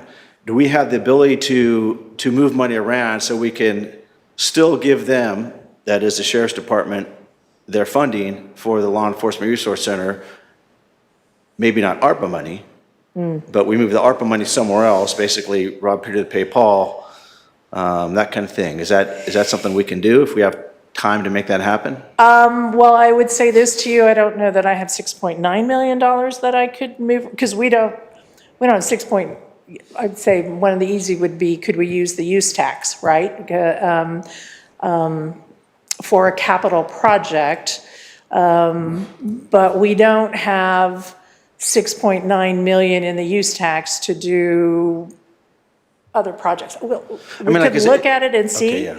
I understand what you're saying. 6.9, yeah, okay, you get it. Yeah. Like, So- do we have and- 6.9 million in road work that we can use this on and then take 6.9 million from highways and put it in the sheriff's fund? I would love to do that if we had 6.9 million that we were putting towards roads. Okay. It would maybe a couple of years that we'd have to build that up Right. to do it Okay, on the, but the on idea, the we'd law have to- enforcement, right? Yeah, we could look at that and see have to if check the seat that would, cushions. how we would make that work. Yeah, that's, hopefully we get this done and we get it encumbered, but I just want to make sure that if we can't get it encumbered for whatever reason, that there's a way that law enforcement doesn't lose this resource, this funding for this resource center. I think it's very important. So hopefully we can make it happen. Commissioner Withington. Do we know what the percentage is of these fundings that were spent in the Eastern District and Western District? No, I haven't looked from that perspective. So looking at the list, I would have to say that most of this funding, even not just these projects that we're looking at, but most of the ARPA funds were spent in the Eastern District and not the Western District. Would broadband be fall into funding for these? Broadband falls under the infrastructure category, depending on what we do under broadband as the definition. I would say what you're looking at here is simply the pending projects. And so there are, of those projects that are closed, so there were, so the city of Gladstone received money. Well, we've got North Kansas City on here. So there were Western partners. I know there were Yeah. some, but I think a majority was Eastern and not Western. So what I'm getting at is, I'd like to see if some of these fall off, that the Western District actually have some consideration. The city of Avondale has actually approached us about partnering with them on broadband. They don't have fiber to their city. Commissioner Carpenter and I had a meeting a few weeks ago with Avondale and KC Fiber. They have a price tag, was it $700,000 So if there's any ARPA funds or if any of these projects, I think the transitional house would probably be more, well, definitely would be more important. But if there are any funds, I would like to see the Western District considered. I'm not trying to be that guy who's east-west, because I'm at large, right? But I think, that the Western District, they're just as big of a part of this county as the Eastern District too. So I'd like to see the Western District included, and I would like to see Avondale broadband considered. Yeah, absolutely. We'll add it to the list, right? And so we'll be back in front of you again as more of these start closing. We always like to be hopeful that projects come in under budget, which will also free up some funding. And so that falls back in. And so as we get closer to the deadline of having things under contract by the end of next year, we'll be doing this a lot more frequently on projects, and as they close, keeping track of, how much unallocated funds we have, and bring those forward to you so we can keep it moving and get things encumbered before the end of the deadline next year. Further questions or comments? Seeing none, is there anything, is this largely informative? You're not seeking anything from the commission particularly? I'm assuming, certainly I heard a very clear yes on the transition house. Is there consensus by the commission on the other 3 projects that were being recommended? 2 stormwater projects. Okay. Is that the consensus of the commission? We go forward on the others. Commissioner Carpenter. Yes, so absolutely. They all sound like necessary and important projects. I guess I just want to throw out there, some of like the 1.5 million on the last stormwater project that we talked about. I just hope, we've talked about it before. I want to reiterate that we're really doing the maximum amount of due diligence in terms of seeking bids. When I hear a 1,400 square foot home got a bid of 600,000 to repair, I mean, that's just. I don't reckon if that home was owned by an individual person and they were seeking to repair their home that the bid would have come in at 600,000. It seems like sometimes government bids come in a little higher, and so I just want to encourage us to be as aggressive in pursuing all possible options as possible through that process. But if we feel confident in these price tags, then Yeah, that quote was several years ago. Yeah. And I think the challenge with it is because of the age of the home and the type of foundation it is, it is not a standard, concrete foundation type structure. And so, it's more expensive when you're dealing with an aged facility like that. But, Sure, yeah. Which is, why we said it probably doesn't make sense No, to of spend course that kind of not. money No, yeah. on the project. But, of course, yeah. so again, there were, the 4 new projects are listed up here, and so just kind of looking for consensus, especially on the roof, because, we will then go out and bid that and start that project, but hopefully, and get that done before the spring season or a big snow even, since it is a flat roof. But so looking for consensus, if so, we'll bring it back forward to you. You'll vote on these individually as we bring projects forward like tonight's. But we want to make sure that this is acceptable to the commission on these 4 new additional projects. Any further remarks? I assume we have consensus then that the administrator was looking for. Is there anything else you'd like to say, or does that cover it? No, thank you very much. Very good.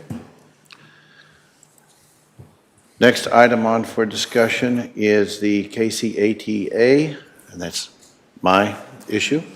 I realize the hour is getting late, so I'm just going to go over this rather quickly and certainly encourage any discussion or any questions anyone has. Under state statute 238.060, and that would be under that title, we as a commission put 3 names forward. The mayor of Kansas City then appoints one of those people to the Kansas City Area Transportation Authority. That's been something of a point of contention. Earlier this year, we did 3 names were put forward. They were approved by this commission and sent down to the city. Subsequently, the mayor appointed a fourth person, pretty much setting aside our recommendations. Something that makes that even more problematic than that particular point is that this individual is an employee of Kansas City. I don't mean to cast any aspersions, but I should think that there would be some reluctance to do anything counter to what the mayor would like to see him do as far as his voting goes. We find ourselves also, as exploring it, Platte County has pretty much the same issue. Platte County submitted their names. The mayor in turn set those aside and appointed a separate person not on their list. This is problematic for a lot of reasons, but I think one of the main ones is by not using the legally prescribed method for appointing those people, and in fact, the reason for going through the county commissions is so that there is input from the local community, the citizens. And by not doing that, we are in fact, they are in fact, I should say, being denied their voice in the ability to have someone on the ATA that actually was put forward by this body, and that is to, I think to some degree, a taxation without representation. Their voice was prescribed through law to go through a certain method. Interestingly enough, there will be an item on this November's ballot related to the transportation issue. And like I say, to my mind, our citizens are being denied their rights to have input on that. Another thing that's going on right now is, and I think if we had our people on there, it might have turned out a little differently, and that is the increased fees that were put forward for the cities in Clay County to participate with the KCATA. The example that comes to my mind and was in the news, the city of Gladstone, their fee to participate in the KCATA was $87,000. The proposed amount that they were then offered subsequently was $340,000. One of the a representative from Gladstone had mentioned in the news article that would represent, if they had to cover that difference, a 50% decrease in the funds that they would have to put into their roads, both maintenance and repair. This is something I think that we need to push back on the mayor about, and I would like to go forward and advocate further for this position that I guess what I'm saying is the mayor should be following the law. The mayor should be respecting this county commission and selecting one from the group of 3 individuals that we put together. And what I'm looking for, I guess, on this is some kind of a consensus from the commission that, yes, I should go forward, I should be pushing on this, and I should be doing the best job. And I also, incidentally, would certainly appreciate whatever help any other commissioners could give. But this is something, these positions are, I believe, 4 years. So if we just let this ride, we're going to have another 4 years. Finally, and then I'll clam up here a little bit, I would also recommend that we might engage our delegation to Jefferson City and see about 2 things. One would be to tighten up that requirement because there may be some loophole. I want to make sure we're airtight. And the other is, I think there should be a prohibition from a city employee, or even a governmental employee for that matter, but certainly a Kansas City employee from sitting on this board. It's just an incredible, influence being imposed on this person, and I just think it's just not just for our citizens. Commissioner Withington.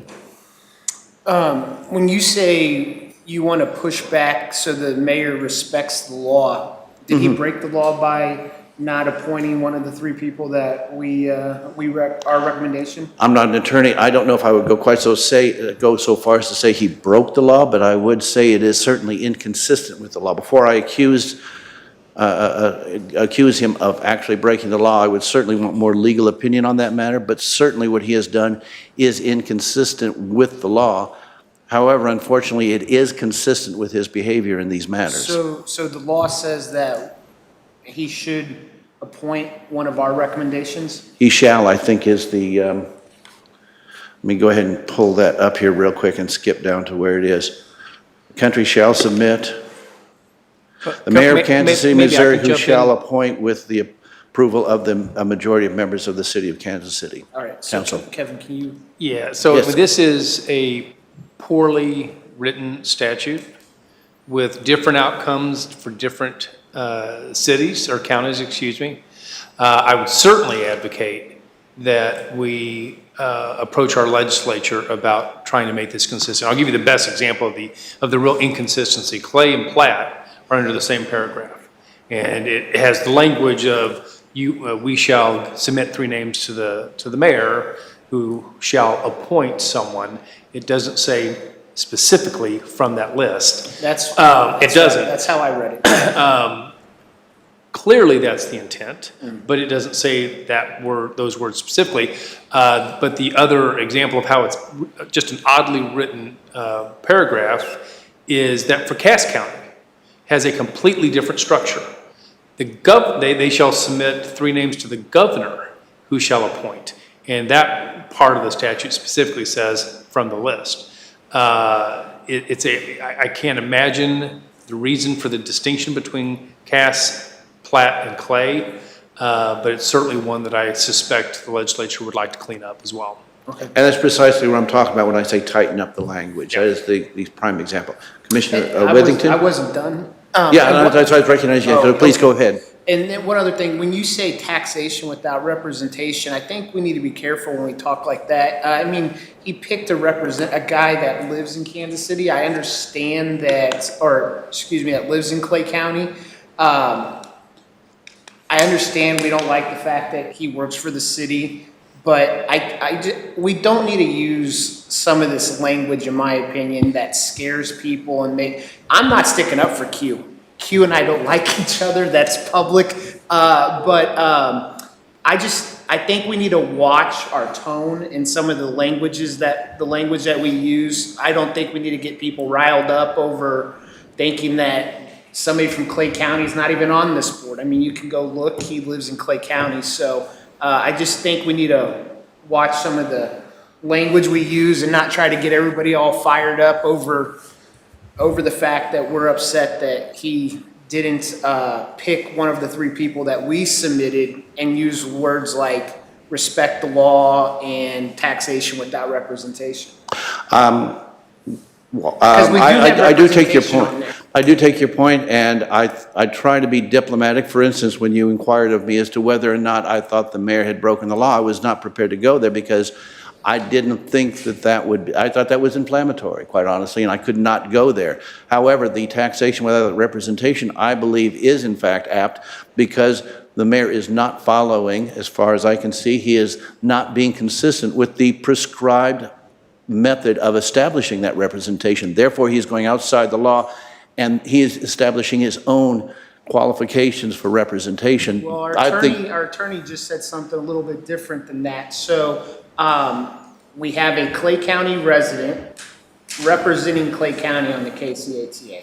So we do have representation on it may not be the person you nominated and we voted for, but Clay County does have a representative. We just need to be careful, Jerry, not to try to scare people, get people all riled up.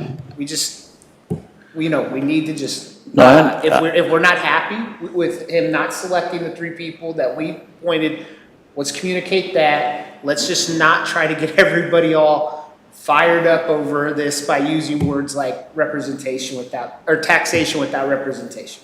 Because we do have a Clay County resident representing Clay County. I think this is one where I think, we will, agree to disagree. I think it also is relevant in that particular renewal of that tax is coming up in November. I think that people should be certainly maybe not riled up, but certainly they need to be very aware of what they're voting for and the fact that the person that has been placed to represent them, in fact, has been done in a way not consistent with state law, which one would hope was designed to, in fact, keep the representation for the people of Clay County first and foremost. Yeah, sloppily written though it may have been. Yeah, we will have to agree to disagree because like our county attorney just told us, he didn't necessarily violate state law or go against state law.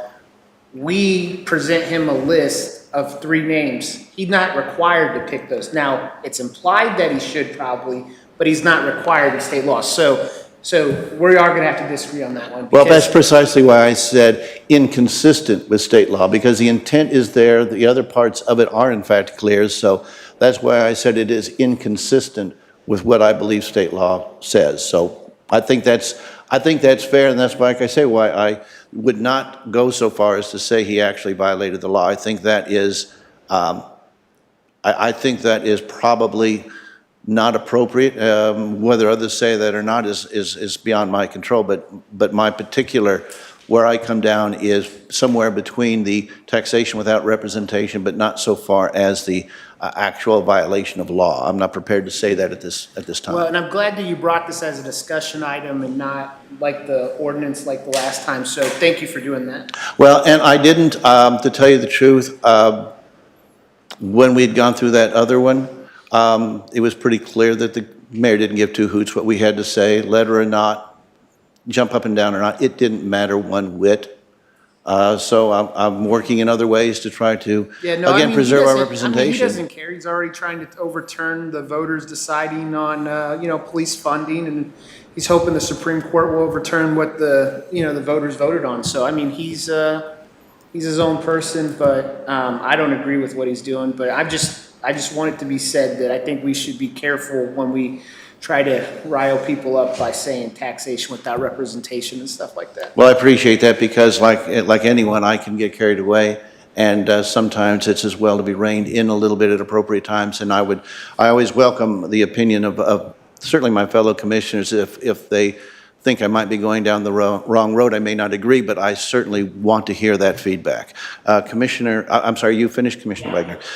Commissioner Wagner, you would be next. Thank you. Well, I'm already riled, so, and if others wish to be, they can or cannot. I would just mention a couple of things. This is the Kansas City Area Transit Authority. It is not the Kansas City Transit Authority, and that is an important distinction. This agency was formed federally 50 years ago, and that was also agreements federally and with the states of Missouri and Kansas to form an agency that was more than just Kansas City. And although I agree totally that the way the state law is worded leaves a little loophole that one can just go right through, I would certainly suggest that the spirit of it is this idea of a compact between states, between counties, under a federal umbrella. And in my opinion, that compact is broken. And I further say that because as a member of the Regional Transit Alliance, one of my moonlighting positions, I guess, I had the fortune 2 weeks ago to sit with representatives from Jackson County, Wyandotte County, and Johnson County. And the issue of trust is big. And it is so big that there are jurisdictions that believe that the city of Kansas City looks at this as the Kansas City Transit Authority. And in some respect, they're not wrong with how it's financed. As was mentioned, there is a tax coming up on the ballot in Kansas City, renewal of 3/8 cent. And we'll see if it passes or not. I suspect it probably will, since it's a renewal. But the issue then comes of governance.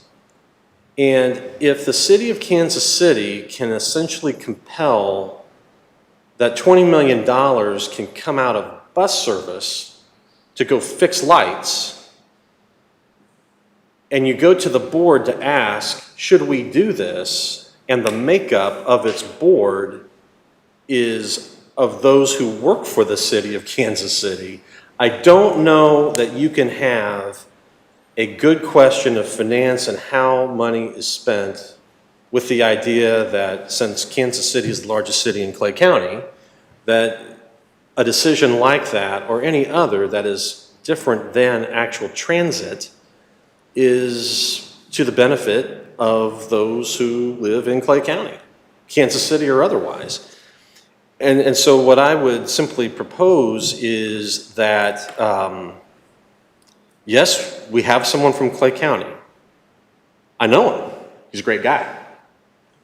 Does he carry either the commission's position on transit or anyone else's position? I don't know. But what I do know is the 3 that we sent did, at least ostensibly, because you had a conversation with him. I mean, whatever. But I just want to put out there that if we believe what occurred is in the best interest of Clay County, that's one thing. I don't believe it was. And so to the extent that we should do something about it, and if it's aggressive, frankly, I don't mind. If that means we are going to Jeff City to ask for an extra sentence that says you shall choose from the 3 that came, cool, let's do it. I would also, quite frankly, throw out there one of the reasons why, just kind of going back to the financial model for a moment, Kansas City is the only jurisdiction in these 2 states that actually has a guaranteed money source that goes into the ATA. It is for that reason they listen real hard to what they have to say. We were actually, I think you were there at a recent Northland Chamber Planning and Development meeting where Frank White III was there and talked about it. And one of the things that was fairly apparent, and I'm going to censor myself, but it's the old saying of money talks and something else walks. And I think it behooves us, whether we are the gatherer of these folks or not, but when you have jurisdictions like Gladstone, like North Kansas City, who got the screws put to them this go around, and you have other communities like Liberty, like Riverside, who are interested in transit, but they will not singularly represent a contract as large as Kansas City. But if they work together and bargain together, perhaps they can. You know, to me, there is a way to look at this from a governance point of view. I think there's a way to look at this from a dollars point of view and what comes to the table. And either way, communities need to have greater bargaining power, whether it's through governance or through contracting, because if they don't, KCATA will look more and more like KCTA, and our fellow jurisdictions, especially on the Kansas side, and even those here on the Missouri side, will step away and look for other providers because they do not want to be under the thumb of Kansas City, pure and simple. And I'll leave it at that because I've talked way too long. Thanks. No problem. Commissioner Johnson, please. I just too want to add support. I think we should push back on this, and whether it's going to the state legislature and trying to get some language change, I'm all supportive of that. I think it's ridiculous that we have to do this. I mean, I think the intent is clear. Anybody who reads that knows the spirit of how that was written. And you know, you got a mayor from another city that wants to, you know, impose his will on Clay County and just circumvent what he knows. In my mind, I think he knows what the spirit of that law is. It's just ridiculous. We got to play these games, but this is Clay County. We can't let any politician play games here and push us around and think that he can do that kind of stuff. I think it's just ridiculous. So yeah, I think we should push back. Thank you, Commissioner. Like I say, what I was mainly wanting to do was because I would like to be able to speak out publicly while there's no vote, but I would like to at least be able to feel that there is a consensus, and not that you're all going to agree with me, but I want to at least know that when I'm out there pushing back on this, because you know, quite honestly, I'll probably be speaking out publicly because I think it's just that important. I want to make sure that two things: one, that you are informed that this is certainly what I plan to do as an individual in any case. But I want to also, if you felt moved to also work in this direction, I'd certainly welcome that and certainly be willing to work with anybody. The last thing I want to mention on this that is of concern is when the World Cup comes to our area, transportation is going to be a huge part of it.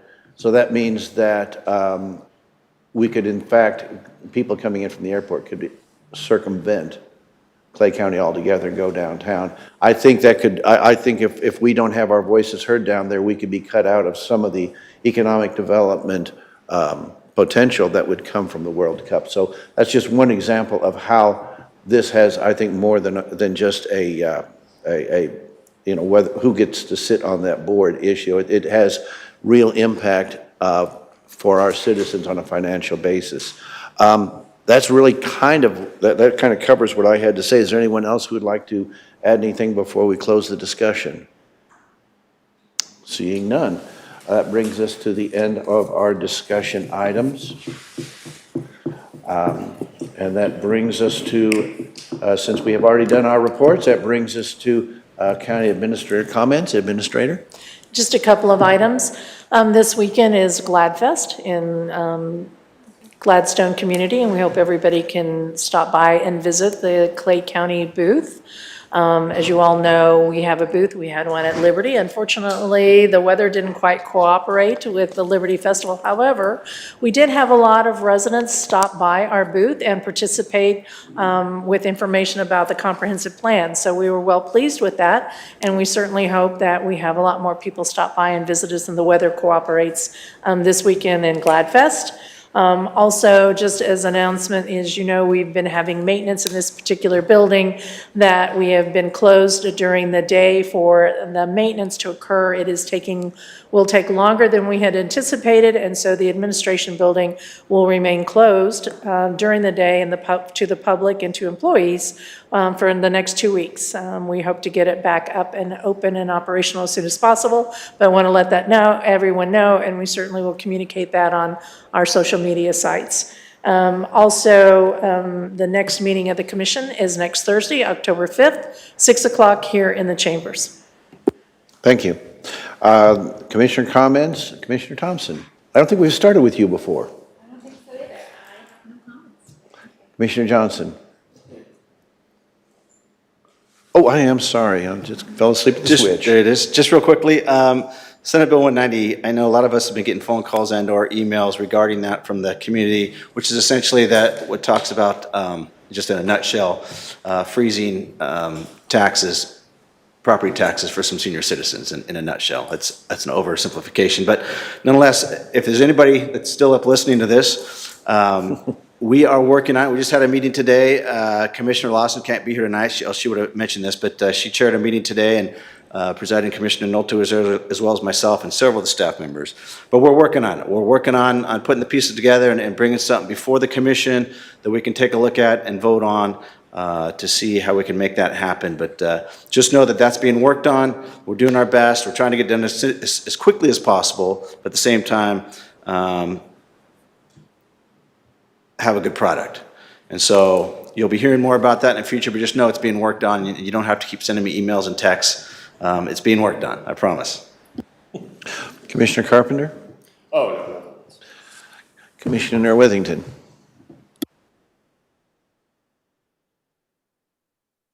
Let me see if I can get back to my screen. I pushed the wrong button. There you go. Now you're set. Okay. With regards to Senate Bill 190, I think we're going to have an update next week. Is that right? Or a presentation or something about where we're at? That is correct. Have a conversation with Commissioner Lawson, and I think she's prepared to give an update on what the committee's been doing and kind of next steps that she's proposing for the commission. Okay. And so I haven't been involved in any of those discussions, but I hope that the committee is sitting down and having some of the school districts and other taxing jurisdictions in on those conversations. I mean, they're the ones that are going to be impacted too. So I hope since they're stakeholders, I hope they're at the table on these discussions. And hopefully I'll see everybody on Wednesday at Walk to School Day. Commissioner Wagner? Okay. I do have one comment to make, and it's kind of a general one, although it's some of the issues we've spoken about this evening would touch on it. Whether it is Senate Bill 190, whether it's legislation related to KCATA, it seems to me that we would be well served to do something that was done some years ago, and that is to, on a regular basis, meet with our delegation to Jefferson City and present the county's legislative priorities. What I would like to do is to bring that up for a discussion item next month The idea being perhaps we can identify a time sometime in November that would be available for us to meet with those individuals. Pre-filing legislation, as some of us know, is December 1, so it might give us a chance to have a bit more influence over what our representatives and our senators see as their service, see how they can serve our citizens here in Clay County. So I think that that enhanced engagement is going to help us on a lot of issues that we already have to deal with, and I think we will be serving our citizens much more effectively. But that is for that next month's discussion. With that, that ends Commissioner comments. Last on the agenda is executive sessions. Commissioner Wagner. Thank you. I move to go into executive session pursuant to the revised statutes of Missouri, Section 610.021 sub 12 for contractual reasons, and to adjourn from therein. Motion's been made to go into executive session under contractual Missouri Statute 610.021, parentheses 12, contractual, and to adjourn therefrom. Is there any discussion? Seeing none, you are recognized to close. I close. Please call the roll. Commissioner Wagner. Aye. Commissioner Thompson. Yes. Commissioner Johnson. Yes. Commissioner Withington. Yes. Commissioner Carpenter. Motion passes 5-0.